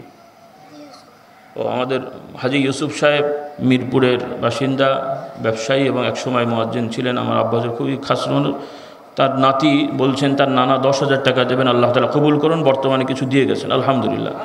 আরও এক ভাই, এক বাবু, দাদাকে, ও মাশাআল্লাহ, ওনার দাদা ও একই দাদা নানা দুইজনই 10,000, 10,000, 20,000, আল্লাহ তাআলা কবুল করুন সকল, আল্লাহুম্মা আমিন। মাশাআল্লাহ। তো যাই হোক, আমি বলার আগে শুরু হয়ে গেছে আলহামদুলিল্লাহ। যারা কাছে আছেন আসতে দিতে পারেন। তো বলছিলাম, এখন যেটা বলা হচ্ছে সেটা মাহফিলের জন্য আপনারা চেষ্টা করবেন মাদ্রাসার অর্থাৎ জাকাত, ফিতরা ইত্যাদি দানগুলো মার্কাজ অফিস এবং মাদ্রাসা অফিসে দিয়ে রসিদ নিয়ে যাবেন। যেগুলো আপনারা বিভিন্ন জায়গায় দেবেন, রসিদ ছাড়া কাউকে টাকা দেবেন না, সেটা হলো অফিসে। আর রুমালে যারা দিচ্ছেন এটা হলো উন্মুক্ত, অর্থাৎ আপনাদের এই রুমালের যে দানটা হবে, এই দান দ্বারাই যে মাহফিলের বিভিন্ন কার্যক্রম, খরচ ইত্যাদি ব্যয়ভার করা হবে। এরপরে যেটা উদ্বৃত্ত থাকবে মাদ্রাসা, মসজিদ, বিভিন্ন জায়গায় প্রয়োজন অনুপাতে খরচ করা হবে। ভালো হবে না খারাপ হবে? আলহামদুলিল্লাহ, অনুমোদন থাকলো আপনাদের। এইভাবেই চলে আসছে আল্লাহ তাআলার রহমত, এবং আল্লাহর রহমত যে আপনারা এই ভালো কাজে শরীক হতে পেরেছেন, আল্লাহ তাআলা কবুল করুন। তো আমাদের ছাত্র ভাইরা আপনাদের সামনে রুমাল নিয়ে আসছে। সাধ্য অনুযায়ী প্রত্যেকেই আমরা শরীক হব, এবং যারা দূরে আছেন আমাদের হাতে দেওয়ার আগ্রহ থাকলেও এখন আসার সুযোগ হবে না বা হচ্ছে না, আপনারা এই টাকাগুলো রুমালে দিতে পারবেন, অথবা নামাজের পরে অফিসে, মাদ্রাসা অফিস, মার্কাজ অফিসে দিয়ে বা বাক্সে দিয়ে রসিদ নিয়ে বা এমনি যেতে পারবেন ইনশাআল্লাহ। আল্লাহ তাআলা সকলকে তৌফিক দান করুন। তো আমাদের ছাত্র ভাইরা আসছেন সর্ব জায়গায়, যারা আছেন আলহামদুলিল্লাহ তারা আসছেন, আপনারা সকলেই শরীক হন। আল্লাহ তাআলা কবুল করুন, সকল বলুন আল্লাহুম্মা আমিন। সকল ভাইদের প্রতি আহ্বান, আলহামদুলিল্লাহ আজকে হাজার হাজার মানুষ এখানে বসে আছেন। আমাদের সর্বসাকুল্যে এখানে ক্যাপাসিটি আপাতত 1000 কি 1200 ছেলে মেয়েরা মিলিয়ে 1200 মতো আপাতত। দোয়া করেন, আল্লাহ তাআলা আমাদের আরও কিছু পরিকল্পনা আছে, সেগুলো হলে হয়তো এটা 2-3 হাজারও হতে পারে ইনশাআল্লাহ, মানে থাকা খাওয়া। আপাতত 1200 ছেলে মেয়ে আমরা এখানে রাখতে পারছি বা খাওয়া মানে ব্যবস্থা করতে পারছি। বর্তমানে 900-800 রানিং আছে মাশাআল্লাহ। কিছু ছাত্রছাত্রীরা নিয়মিত টাকা পয়সা দিচ্ছেন, তাও পরিপূর্ণ দিতে পারেন না, অনেকেই পরিপূর্ণ দেন খুবই কম, আর বাকিরা বিভিন্ন অংশ দেন, বিভিন্ন সংখ্যা দেন যেটা পরিপূর্ণ না। তাহলে আপনাদের জাকাত, ফিতরা, দান, খায়রাতের টাকা থেকেই এই সমস্ত ব্যয়ভার করা হয়। আল্লাহ তাআলা আপনাদের দানকে কবুল করুন। তো আমি বলতে চাইছি, এত হাজার হাজার মানুষের ভেতরে আশা করি 1000 মানুষ তো পাওয়া যাবে।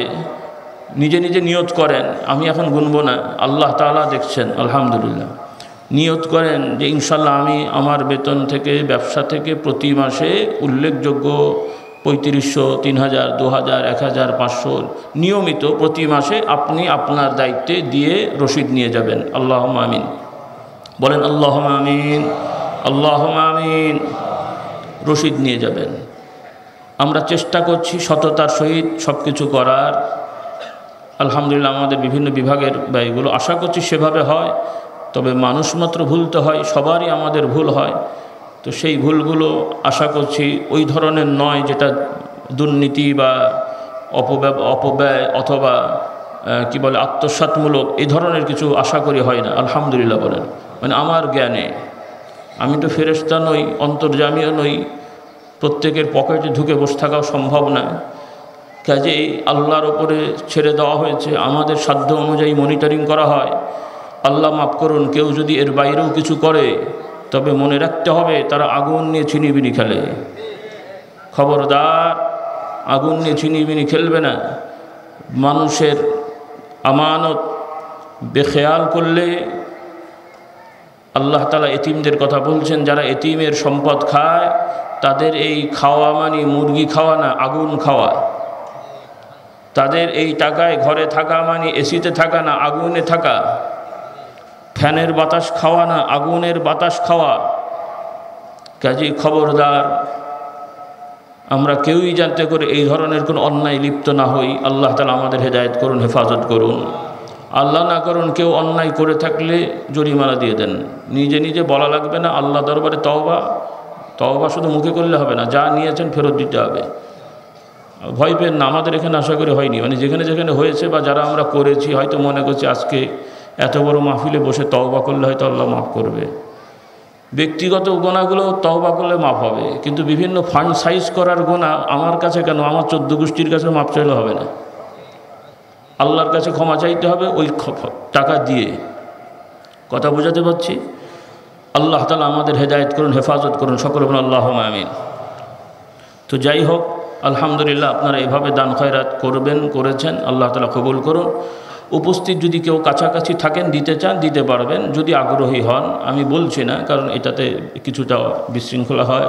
কিছু আবার আবেগী ভাই আছেন, মনে করেন হুজুরের হাতে দিই বা কাছে দিই। আল্লাহ তাআলা দেখছেন, প্রতিদান আল্লাহ তাআলা দেবেন, সকলে বলুন আল্লাহুম্মা আমিন। তো এভাবে আমরা মানুষের সেবা করে যাব, কষ্ট করে মানুষের পাশে দাঁড়াবো। আল্লাহ তাআলা আমাদেরকে তৌফিক দান করুন। আলহামদুলিল্লাহ প্রতি বছর এই ওয়াজ মাহফিল হয়ে আসছে। আমার দাদা হুজুর রহমতুল্লাহ আলাইহির প্রতিষ্ঠিত। আমার আরেক ভাই 500 টাকা, আল্লাহ তাআলা দান কবুল করুন, সকলে বলুন আল্লাহুম্মা আমিন। তো প্রতি বছর হয়ে আসছে মুজাদ্দিদে জামান ফুরফুরার পীর আবু বকর সিদ্দিকী রহমতুল্লাহ আলাইহি, তাঁর স্বপ্নের, তাঁর দাওয়াতের একটি ধারা হলো এটা। এই বিস্তারিত কথা আমি বলতে যাইনি, কারণ এটাও দরকার, এর থেকে বেশি দরকার মনে করেছি যা আমি বলেছি। আল্লাহ তাআলা কবুল করেন। আমার নাতি হয়, হয়তো দেখতে অত বুড়ো হয়নি, কিন্তু দাদা নানা দুটোই হয়ে গেছে। তো যাই হোক, আমার ভাগ্নির ছেলে, আল্লাহ তাআলা সকলকে কবুল করুন, সকল বলুন আল্লাহুম্মা আমিন। সকল বিষয়গুলো, জটিলতাগুলো আসান করে দিন, সকল বলুন আল্লাহুম্মা আমিন। তো বিষয় হলো ভাইরা, যেটা বলছিলাম, মাশাআল্লাহ আরেক ভাই বেশ কিছু টাকা, আল্লাহ তাআলা কবুল করুন। আর এটা বলে রাখি, ভুলে যাব, আমাদের মুরব্বীদের বিষয়গুলো বা আমাদের দাওয়াতি ধারাগুলো জানার জন্য অন্তত 10 টাকা একটু খরচ করেন। একটা করে আল মুরশিদ নিয়ে যান, একটা মুরশিদ বই, একটা ছোট্ট আছে পুস্তিকা, এটা নিয়ে গেলে বেসিক একটা ধারণা পাবেন যে আমরা আসলে কি করতে চাচ্ছি বা করে আসছি। আল্লাহ তাআলা আমাদের সকলকে জানার তৌফিক দান করুন। তো কথা হলো, প্রতি বছর এই ডিসেম্বরের শেষ সপ্তাহে মঙ্গল বুধ বৃহস্পতি, ডিসেম্বরের লাস্ট উইক, ডিসেম্বরের শেষ মঙ্গল বুধ বৃহস্পতি জুমাবার, এই 3.5 দিন ব্যাপী ওয়াজ মাহফিল এখানে হয়ে থাকে। আপনারা আগেও এসেছেন, আজকেও এসেছেন, আলহামদুলিল্লাহ। সকলে অ্যালার্ম দিয়ে রাখবেন, সতর্ক, মানে আপনারা জানবেন মোবাইলে 2-3 দিন আগে, 1 সপ্তাহ আগেই যেন মনে পড়ে যায়। নিজেরাও মনে রাখবেন, অন্যদেরকে দাওয়াত দেবেন। আলহামদুলিল্লাহ আমরা প্রচারণা করে থাকি জানানোর জন্য, মানুষ যাতে জানে হক কথা। তবে এতেও অনেক জটিলতা থাকে, কষ্ট হয় ছাত্র ভাইদের সবার। সামনের দিকে হয়তো আমরা এত প্রচারণার দিকে নাও যেতে পারি, যাতে আপনারাই নিজেরা অন্যকে দাওয়াত দেবেন। পারবেন না ইনশাআল্লাহ? আল্লাহ তাআলা তৌফিক দেন, সকলে বলুন আল্লাহুম্মা আমিন। এই কাজগুলো আমরা করব সওয়াবের নিয়তে, আমাদের দল ভারী করা বা এখানে লোক জমা করার উদ্দেশ্য না।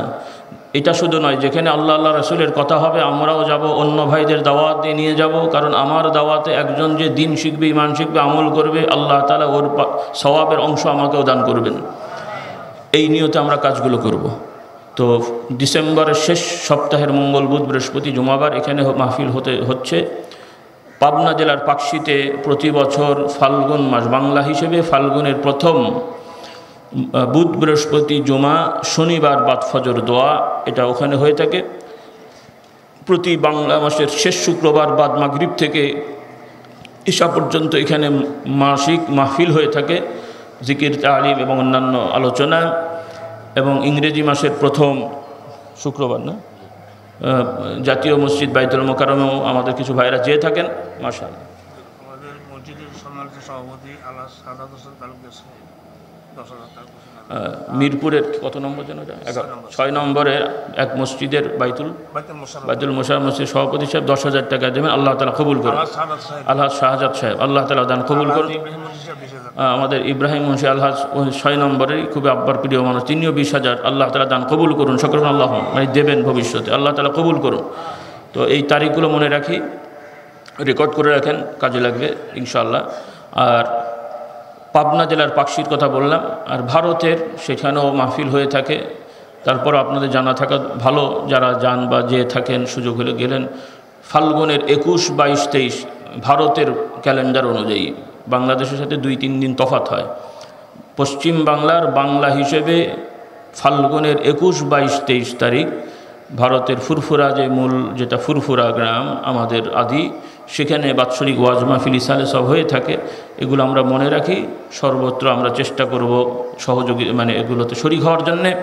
আল্লাহ তাআলা সকলকে কবুল করুন, সকল বলুন আল্লাহুম্মা আমিন। তো এইভাবে অনেক ভাই বোনেরা দোয়া চেয়েছেন, বলেছেন। আমি আসার সময় আমাদের এক ভাই টাওয়ারে থাকেন, তার আম্মাজানের জন্য দোয়া চেয়েছেন। সর্বোপরি যারা যেভাবে দোয়া চেয়েছেন বিভিন্ন বিষয় নিয়ে আমরা দোয়া করি, আল্লাহ তাআলা সকলের দোয়াকে কবুল ও মঞ্জুর করেন, সকলের বালা মুসিবত দূর করে দেন, পেরেশানিগুলো আসান করে দেন, সকলে বলেন আল্লাহুম্মা আমিন। তো আমরা গুনাহগার খাতাকার, আল্লাহ দরবারে আমরা সকলে তাওবা করি, ইস্তিগফার পড়ি, সকলে পড়ি আউযু বিল্লাহি মিনাশ শাইতানির রাজিম। বাদল ভালো নাম কি? ভালো নাম হ্যাঁ, আমাদের এক ভাই দারুস সালাম প্রবাসী, আমাদের ছোটোবেলা থেকে খুবই তার সাথে আমাদের আন্তরিকতা। আবুল কালাম বাদল ভাই জার্মানে থাকেন, তিনি 5,000 নগদ দিয়ে গেছেন। আল্লাহ তাআলা দান কবুল করুন, সকলে আল্লাহুম্মা আমিন। আল্লাহ তাআলা তাকে এবং তার পরিবার পরিজন দিন। আমাদের আলহাজ জয়নাল ভাই বলে একজন 5,000 টাকা, আল্লাহ তাআলা দান কবুল করুন, সকলে আল্লাহুম্মা আমিন। তো যাই হোক, আমরা আসুন তওবা করে নিই। আমি নিজের সহ ভয় নাই, আপনাদের দলে ভিড়াচ্ছি না, দড়ি দিয়ে বাঁধছি না, আমরা সকলেই গুনাহগার, আল্লাহর দরবারে তওবা করব, এতে কোনো আপত্তি নেই। তো সম্মিলিতভাবে আল্লাহর দরবারে ক্ষমা চাচ্ছি, ব্যক্তিগত অপরাধের জন্য ক্ষমা চাচ্ছি, বান্দাদের হক নষ্ট যা হয়েছে সেগুলো আমরা আদায় করব বলে আল্লাহর দরবারে সাহায্য চাচ্ছি এবং ক্ষমা চাচ্ছি, সকলে আল্লাহুম্মা আমিন। সকলেই পড়ি আউযু বিল্লাহি মিনাশ শাইতানির রাজিম, বিসমিল্লাহির রহমানির রহিম, আস্তাগফিরুল্লাহ العظيم الذي لا إله إلا هو الحي القيوم وأتوب إليه اللهم أنت ربي لا إله إلا أنت خلقتني وأنا عبدك وأنا على عهدك ووعدك ما استطعت أعوذ بك من شر ما صنعت أبوء لك بنعمتك علي وأبوء بذنبي فاغفر لي فإنه لا يغفر الذنوب إلا أنت। আয় আল্লাহ তাআলা, আমি সকল গুনাহ হতে, শিরক বিদআতি, জানা অজানা, সগীরা কবীরা, ছোট বড়, ইচ্ছাকৃত অনিচ্ছাকৃত সকল গুনাহ হতে তওবা করছি, তওবা করছি, তওবা করছি। আল্লাহ তাআলা কবুল করে নিন, সকল আল্লাহুম্মা আমিন। অনুরোধ, বেশি বেশি জিকির আজকার করবেন, কলেমা শরীফের লা ইলাহা ইল্লাল্লাহ জিকির, সুবহানাল্লাহ, আলহামদুলিল্লাহ, আল্লাহু আকবার, দরুদ শরীফ ইত্যাদি আমল সর্ববয়সের যুবক যুবতী ভাই বোনেরা সাধ্য অনুযায়ী বেশি বেশি আমরা আদায় করার চেষ্টা করব, নিয়মতান্ত্রিকভাবেও আমরা আদায় করার চেষ্টা করব। ভালো ভালো আলেম বুজুর্গ ভালো মানুষদের সংস্পর্শে থাকব, তাদের থেকে দ্বীন ঈমান শিখব। সুযোগ হলে ভালো কোনো পীর মাশায়েখের বায়াত হলাম, মুরিদ হলাম, ভালো। তবে খবরদার, শরীয়ত বিরোধী, ইসলাম বিরোধী কার্যকলাপে লিপ্ত এই ধরনের কোনো পীর নামধারী কারো কাছে আমরা বায়াত তো দূরের কথা, তাদের কাছেও ভিড়ব না। আল্লাহ তাআলা আমাদের সতর্ক থাকার তৌফিক দেন। ভালো মানুষ, বাবা মা সহ আত্মীয় স্বজন ইমানদারের কবর জিয়ারত করব, ভালো কথা দোয়া করব, আল্লাহওয়ালা ভালো মানুষদের কবর জিয়ারত করব, তাদের জন্য দোয়া করব। কিন্তু খবরদার, মানত নিয়ত করে টাকা পয়সা কবর মাজারে দেবো না, সেজদা তো প্রশ্নই ওঠে না। বালা মুসিবতে মানত নিয়ত করে কবরের দিকে যাব না। আল্লাহ তাআলা আমাদের হেফাজত করুন, সকলে বলুন আল্লাহুম্মা আমিন। জিয়ারত সুন্নত, জিয়ারতের উদ্দেশ্য সালাম দেওয়া, দোয়া করা, এতে দোয়া পাওয়া যায়, রহমত পাওয়া যায়। বালা মুসিবত বিপদ আপদে অন্যতম বিধান হলো বেশি বেশি সালাত আদায় করা, দান খায়রাত করা, গরিব অসহায় মানুষদেরকে দেয়া, আল্লাহর দরবারে ক্ষমা চাওয়া। এই বিষয়গুলো খেয়াল রাখি, কারণ এই সকল স্পর্শকাতর বিষয় আমাদেরকে অনেক সময় শিরকের দিকে, কুফরির দিকে ধাবিত করে। আল্লাহ তাআলা আমাদের সকলকে কবুল করে নিন। যা কিছু বললাম ভুল ত্রুটি আল্লাহ তাআলা দরবারে ক্ষমা চাচ্ছি। আপনাদের কারো মনে কারো কথা ব্যথা থাকলে সেটার জন্য দুঃখ প্রকাশ করছি। সর্বোপরি আজকের এই বাৎসরিক 3 দিন যাবৎ মাহফিলের এ পর্যন্ত, শুরু থেকে এই মাহফিল প্রতিষ্ঠা লগ্ন থেকে এ পর্যন্ত যারা সহযোগিতা করে গেছেন, কবরবাসী হয়ে গেছেন, আল্লাহ তাআলা তাদের কবরকে জান্নাতি টুকরা করে দেন। যারা সহযোগিতা করে যাচ্ছেন এবং কিয়ামত পর্যন্ত যাবেন, আল্লাহ তাআলা প্রত্যেককে জাযায়ে খায়র নসিব করে দেন। আমাদের সকলের জন্য এই মাহফিল নাজাতের ওসিলা বানিয়ে দেন। সর্বোপরি একটি এলাকা, এটা হচ্ছে দারুস সালাম মহল্লা গ্রাম, যেটি আমার দাদা হুজুর নাম রেখে গেছেন। আমাদের এলাকার ভাইরা এটাকে মেনে নিয়েছেন, আলহামদুলিল্লাহ। অর্থাৎ এই এলাকার মুরব্বীরা এতই ভক্তি করেছেন যে তাদের আগেকার পূর্বপুরুষের গ্রামের নাম পর্যন্ত হুজুরদের মহব্বতে পাল্টে দিয়েছেন। এটা কিন্তু চারটিখানি বিষয় না।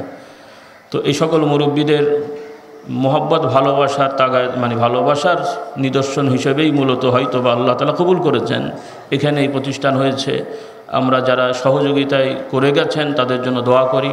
তাদের বংশধররাও আলহামদুলিল্লাহ উল্লেখযোগ্য এখনও ভালো কাজে আছেন, সহযোগিতা করে যাচ্ছেন। অত্র মহল্লা এলাকা থেকে এই 3 দিন যাবৎ প্রায় প্রতিদিনই 2 বেলা করে তাদের খাবার দাবার মেহমানদের আয়োজন ছাত্রসহ আয়োজন করে থাকেন। আল্লাহ তাআলা যারা করেছেন সকলকে জাযায়ে খায়র নসিব করেন। এছাড়াও আমাদের ভাইয়েরা আজকের এই যে সর্বশেষ মেহমানদের এটার জন্য অনেক ভাইয়েরা অনুদান দিয়েছেন বিভিন্ন অঙ্কে। আল্লাহ তাআলা তাদের দান খায়রাতকে কবুল করেন। অনেক নারী পুরুষ ভাই বোনেরা, অনেক মা বোনদের এখানে আসতে পারেন না, আসার সুযোগ আমরা দিতে পারি না, তারপরও তারা দান করেছেন মাশাআল্লাহ। অনেক মহিলারা তো আমরা তো ওখানে জায়গা মানে পরিবেশ করার সুযোগ নাই, সেজন্য আমরা অনুমোদন, তারা দিনের কথা শুনবেন ভালো জিনিস, কিন্তু আমরা সেই পরিবেশ করতে পারি না, যার জন্য তাদের অনুমোদন দিতে পারি না। তো যাই হোক, সময় কম, আমরা সবার জন্য দোয়া করি আল্লাহ তাআলা সকলকে কবুল করেন। যারা যেভাবে সম্পৃক্ত ছিলেন, আজকের এই মাহফিল যে হচ্ছে, প্রশাসনের একটা বড় ভূমিকা না থাকলে আমরা আসলে এ ধরনের কার্যক্রম পরিচালনা করা কষ্ট হতো। প্রশাসনের পক্ষ থেকে অনুমোদন সহ এবং নিরাপত্তা দেখাশোনা সর্ববিষয় গতানুগতিক নিয়মের বাইরেও আমাদেরকে কিছু কাজ করতে হয়েছে, বাধ্যবাধকতার বাইরেও তারাও সেটাকে সুনজরে দেখেছেন এবং সহযোগিতা করেছেন। আমরা দোয়া করি আল্লাহ তাআলা এজন্য তাদের সকলকে জাযায়ে খায়র নসিব করুন। আমার এক ভাই কে দিল, বেশ কিছু টাকা দিয়ে গেছেন, আল্লাহ তাআলা দান কবুল করুন। তো যাই হোক, সর্বোপরি আজকের এই মাহফিলের সর্বশেষ আল্লাহ তাআলা দরবারে আমরা সকলেই পরস্পর দোয়ায় শরীক হই। আমাদের বাংলাদেশের বিভিন্ন প্রান্ত থেকে, বাইরে থেকেও যে সকল এই দেশ অন্য দেশ আমাদের মুরব্বিন একরাম ভাই ব্রাদার সহ অন্যান্য জায়গা থেকে যারা এসেছেন, মুসাফির হালতে আছেন, আমরা গুনাহগার সবাই কম বেশি, কিন্তু আল্লাহ তাআলা দরবারে এই হালতে আমরা দোয়ায় শরীক হই। আল্লাহ তাআলা সকলের দোয়াকে কবুল মঞ্জুর করে নেন। সকল আল্লাহুম্মা আমিন, আল্লাহুম্মা আমিন। ربنا ظلمنا أنفسنا وإن لم تغفر لنا وترحمنا لنكونن من الخاسرين.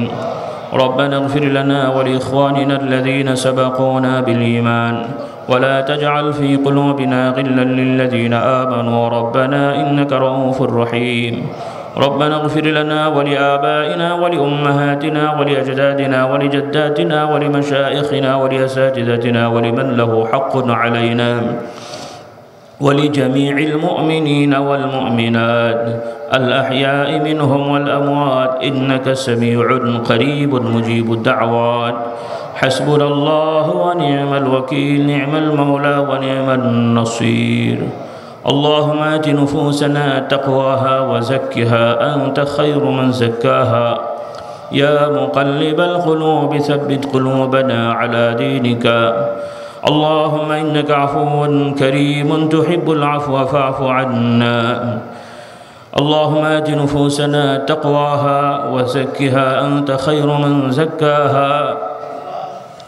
ربنا اغفر لنا ولآبائنا ولأمهاتنا ولأجدادنا ولجداتنا ولمشائخنا ولأساتذتنا ولمن له حق علينا ولجميع المؤمنين والمؤمنات الأحياء منهم والأموات إنك سميع قريب مجيب الدعوات. حسبنا الله ونعم الوكيل، نعم المولى ونعم النصير. আল্লাহ 3 দিন যাবৎ বাৎসরিক ওয়াজ মাহফিল ইসালে সওয়াবে যা কিছু আমল হয়েছে, কোরআন তেলাওয়াত, তাসবিহ, তাহলিল, ইস্তিগফার, জিকির, আজকার, ওয়াজ নসিহত, আল্লাহ আপনার মেহমানদের মেহমানদারি সহ যা কিছু নেক আমল হয়েছে, এগুলোর উসিলায় আমাদের গুনাহগুলোকে মাফ করে দেন। আল্লাহ যা কিছু সওয়াব আপনার পক্ষ থেকে আমাদের জন্য মঞ্জুর হয়েছে, দয়া করে আমাদের আমলনামা সহ আমাদের মুরব্বিদের আমলনামায় পৌঁছিয়ে দেন। খাস করে আল্লাহ আদম আলাইহিস সালাম থেকে শুরু করে সৈয়দুল মুরসালিন, খাতামুন নবীন, রহমাতুল আলামিন মুহাম্মদুর রাসূলুল্লাহ সাল্লাল্লাহু আলাইহি ওয়াসাল্লাম পর্যন্ত সকল নবী রাসূলের আমাল আর ওয়াহে পৌঁছে দেন। তাদের আল্লাহ উম্মতদের আর ওয়াহে আমালে পৌঁছিয়ে দেন। খাস করে আল্লাহ আমরা যে দিন ইমান ইসলাম পেয়েছি, শিখেছি, আমল করছি, যা কিছু যাদের মেহনতে, যাদের ওসিলায়, যাদের দ্বারা, আল্লাহ দয়া করে তাদের সকলে আর ওয়াহে সব পৌঁছিয়ে দিন। বিশেষত ফুরফুরার জমিনে শুয়ে আছেন মুজাদ্দিদে জামান আবু বকর সিদ্দিক রহমতুল্লাহ আলাই, আমার দাদা হুজুর, বড় হুজুর রহমতুল্লাহ আলাই সহ, মেজ হুজুর, সেজ হুজুর, ন হুজুর, ছোট হুজুর সহ, আল্লাহ আমাদের মুরব্বী যারা কবরবাসী হয়ে গেছেন, আব্বা হুজুর সহ যারা কবরবাসী হয়ে গেছেন, তাদের সকলে আমালে আর ওয়াহে সব পৌঁছে দেন। মুজাফাতে ফুরফুরা যেখানে আছেন তাদের আমালে পৌঁছে দেন। খাস করে উপস্থিত যত ভাই বোনেরা এসছেন, প্রত্যেকের বা যারা দোয়া চেয়ে পাঠিয়েছেন বলেছেন প্রত্যেকের ময় মুরব্বী যারা কবরবাসী হয়ে গেছেন তাদেরকে মাফ করে দেন, জান্নাত করে। যারা বিপদাপদে আছে বিপদাপদ উদ্ধার করে দেন, বালা মুসিবতে আছেন বালা মুসিবত দূর করে দেন, পেরেশানিতে আছেন পেরেশানি দূর করে দেন। সর্বোপরি আল্লাহ সামাজিকভাবে বড় বিষয়, অনেকে ছেলে মেয়ে বড় হয়েছে, বিবাহ সাথে দেরি হয়েছে, নেক পাত্রপাত্রীর ব্যবস্থা করে দেন। অনেক বাবা মা সন্তানদের নিয়ে উৎকণ্ঠায় আছেন, আল্লাহ তাদের প্রত্যেকের উৎকণ্ঠা দূর করে দেন। প্রত্যেক সন্তানদের তাদের বাবা মার জন্য বাধ্য করে দেন। প্রত্যেক সন্তানদেরকে তাদের বাবা মার জন্য কুররাত আইন করে দেন। প্রত্যেক বাবা মাকে তাদের সন্তানের প্রতি যথা দায়িত্ব পালন করার তৌফিক দান করেন। আল্লাহ দুনিয়ায় যতদিন রাখবেন ঈমান ইজ্জত সম্মানের সহিত থাকার ব্যবস্থা করে দেন। যখন ডাক হবে ঈমানের সহিত যাওয়ার ব্যবস্থা করে দেন। খাতামা বিল খাইর নসিব করে দেন। সকল পেরেশানি থেকে আমাদের সবাইকে মাহফুজ রাখেন। আল্লাহ 3 দিন যাবত আগেও যারা বিভিন্ন বিষয় নিয়ে দোয়া চেয়েছেন বলেছেন, আল্লাহ আপনি সকলের মনের খবর জানছেন, দেখছেন। আপনার বান্দাদের জন্য যা কিছু প্রয়োজন আপনি জানেন, খাজানা গায়ব থেকে মঞ্জুর করে দেন। সকল বিষয়গুলোকে সহজ করে দেন। সর্বোপরি আল্লাহ আমরা গুনাহগার খাতাকার, আমাদের জন্য জাহান্নামের আগুনকে হারাম করে দেন। আমাদের জন্য জাহান্নামের আগুনকে হারাম করে দেন, জান্নাতকে ওয়াজিব করে দেন। আপনার হাবিব সাল্লাল্লাহু আলাইহি ওয়াসাল্লাম সুপারিশ শাফাত আমাদের জন্য নির্ধারণ করে দেন। তার হাউজে কাউসার আমাদের জন্য নির্ধারণ করে দেন। যেদিন আপনার নিজ আশ্রয় ছাড়া আশ্রয় থাকবে না, কিয়ামতে সেই কঠিন বিপদে আমাদের সকলকে আপনার আশ্রয়প্রাপ্ত বান্দাদের দলভুক্ত করে দেন। আপনার হাবিব সাল্লাল্লাহু আলাইহি ওয়াসাল্লামের সুপারিশ আমাদের জন্য নির্ধারণ করে দেন। আল্লাহ খাস করে পৃথিবীব্যাপী কত মাজলুম, কত জায়গায় জুলুমের শিকার, আল্লাহ সকল মাজলুমদেরকে আপনি গায়বীভাবে সাহায্যের ব্যবস্থা করে দেন। যারা জুলুম অবিচারে লিপ্ত আছে এদেরকে হেদায়েত নসিব করেন। আল্লাহ আপনার ইলমে যদি এদের জন্য হেদায়েত নির্ধারণ না থাকে, এদের ধ্বংসের ফয়সালা করে দেন। এদের করুণ পরিণতির ব্যবস্থা করে দেন। এদের হাত থেকে মাজলুমদেরকে আপনি রেহাইয়ের ব্যবস্থা করে দেন। আল্লাহ খাস করে এই সকল মাজলুমদের জালিমদের ধ্বংসের পরিণতি করে দেন। আল্লাহ কওমে আদ, লুত, সামুদ, ফিরআউন, নমরুদ, হিটলার এদের মতো এদের পরিণতির ব্যবস্থা করে দেন। আল্লাহ যে দেশে আমরা থাকছি বাংলাদেশের উপর আপনি রহম করম নাজিল করেন। আল্লাহ পার্শ্ববর্তী দেশে যে জটিলতা চলছে, মায়ানমার, রোহিঙ্গা, মুসলিম অমুসলিম সহ ধর্মবর্ণ নিয়ে যত নাগরিকরা আল্লাহ জটিলতার মধ্যে রয়েছেন, প্রত্যেকে বিশেষত আমাদের মুসলমান ভাই বোনেরা বেশি নির্যাতিত হয়েছেন। আল্লাহ প্রত্যেকের এই অবস্থা থেকে উত্তোলনের ব্যবস্থা আপনি করে দেন। আল্লাহ প্রত্যেকে ধর্মবর্ণ সকল নাগরিকদের সহি সালামতে সম্মানের সহিত সে দেশে নিজ নিজ বাড়ি ঘরে ভিটে বাড়িতে যেতে পারে, থাকতে পারে, সেই পরিবেশের ব্যবস্থা করে দেন। এই লক্ষ্যে যারা কাজ করছেন তাদেরকে তৌফিক এনায়েত করেন। বাংলাদেশের যারা বিভিন্ন বিভাগে ভাইয়েরাও সেখানে দায়িত্বপ্রাপ্ত রয়েছেন তাদেরকে আপনি কবুল মঞ্জুর করে নেন। কাজ করে এদেশে যারা দায়িত্বশীল যারা রয়েছেন বিভিন্ন বর্গ সেক্টরে, তাদের প্রত্যেকে সততার সহিত ইনসাফের সহিত দায়িত্ব পালন করার তৌফিক দেন। যারা ভালো কাজ করছেন তাদেরকে উত্তম জাযা খায় নসিব করেন। যারা বিভিন্ন রকম অন্যায় অবিচার দুর্নীতি লিপ্ত এদেরকে হেদায়েত নসিব করে দেন। আল্লাহ আপনার ইলমে যদি হেদায়েত নির্ধারণ না থাকে, এদের হাত থেকে শক্তি ছিনানোর ব্যবস্থা করে নেন। ভালো মানুষ, সৎ মানুষ দ্বারা আল্লাহ সমাজ পরিচালনার ব্যবস্থা করে দেন। খাস করে উপস্থিত যত ভাই বোনেরা এসছেন প্রত্যেকে কবুল করেন। বিশেষত আমার যুবক যুবতী ভাই বোনেরা, যুবকেরা, আল্লাহ এদের দ্বারা আপনার দিন, এদেরকে দিন দ্বারা হেফাজত করেন, এদের দ্বারা দিনের হেফাজতের ব্যবস্থা করে দেন।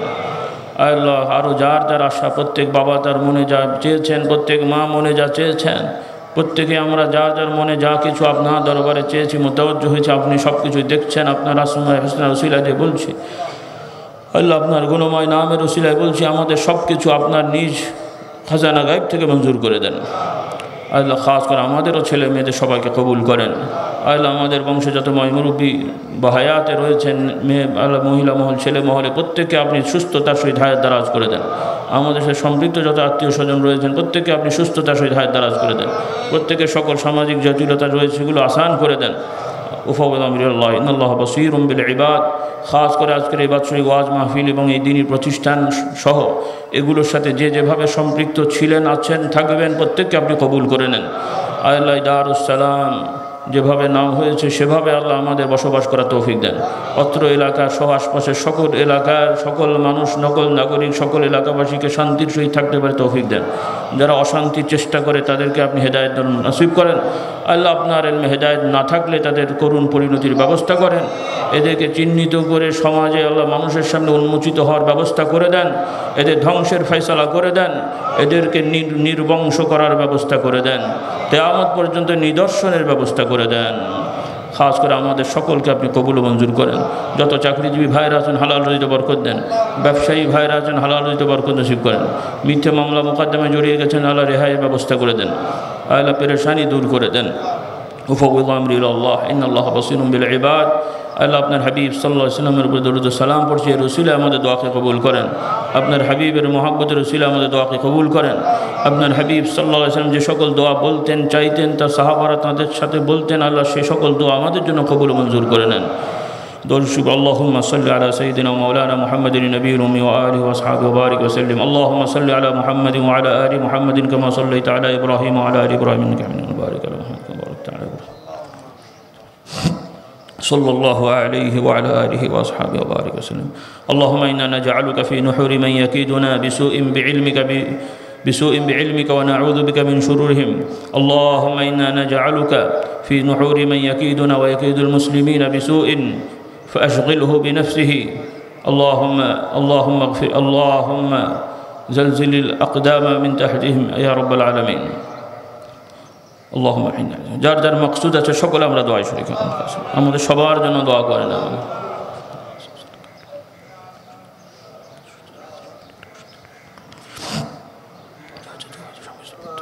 আল্লাহ প্রত্যেক পরিবারের যার যার জটিলতা রয়েছে, যেখানে স্বামী স্ত্রীর জটিলতা আছে আসান করে দেন, পারিবারিক জটিলতা আছে আসান করে দেন, বাবা ছেলে মেয়ে বাবা ভাই বোনদের মধ্যে অসুবিধা আছে আসান করে দেন। উফাউযু আমরি ইলাল্লাহ ইন্নাল্লাহা বাসীরুম বিল ইবাদ। আল্লাহুম্মা সাল্লি আলা সাইয়্যিদিনা মুহাম্মাদিন নবিয়্যিল উম্মি ওয়া আলিহি ওয়া সাহবিহি ওয়া বারিক ওয়া সাল্লিম। আমিন আমিন আমিন বিজুদিকা আমিন আমিন। সকলে পড়ি ইয়া আল্লাহ ইয়া রহমান ইয়া রহিম ইয়া হাইয়্যু ইয়া কাইয়্যুম। সকলে পড়ি ইয়া আল্লাহ ইয়া রহমান ইয়া রহিম ইয়া হাইয়্যু ইয়া কাইয়্যুম।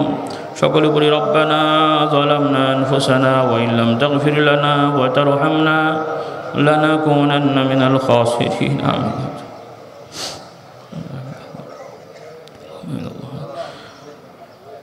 سبحان ربك رب العزة عما يصفون وسلام على المرسلين والحمد لله رب العالمين. واجعل آخر كلامنا عند الموت لا إله إلا الله محمد رسول الله. সকলে সুন্নত পড়ে বসে যাই, অল্প সময়ের মধ্যে জামাত হবে। সুন্নত পড়ে বসে যাই। নিজ নিজ দায়িত্বে কাতার সোজা করি। দাঁড়ানোর পরে যেখানে যেখানে আমরা সামনে ফাঁকা দেখব, নিজ নিজ দায়িত্বে সামনের ফাঁকা পূর্ণ করব। ডানে বায়ের ভাইদেরকে প্রত্যেকের ডান থেকে বায়ে বাম থেকে ডানে ডেকে ডেকে কাতার পূরণ করবেন। মসজিদের বিভিন্ন জায়গায় যে ফাঁকাগুলো আছে নিজ নিজ দায়িত্বে একটু মেহরবানি করে পূরণ করবেন। কাতার সোজা রাখবেন, বাঁকা রাখবেন না। দোয়ার পরে নামাজের পরে সকলেই নিরিবিলি আস্তে আস্তে যাবেন, তাড়াহুড়ো করবেন না। কয়েক মিনিট ধৈর্য ধরবেন। সুন্নতের পরে 4-5 মিনিট একটু অপেক্ষা করে আস্তে আস্তে যাবেন। যেহেতু বড় জামাত, সুন্নতের পরে আমরা নফলের দিকে বেশি আজকে না যাই, প্রয়োজনে বাড়িতে যেয়ে পড়ি।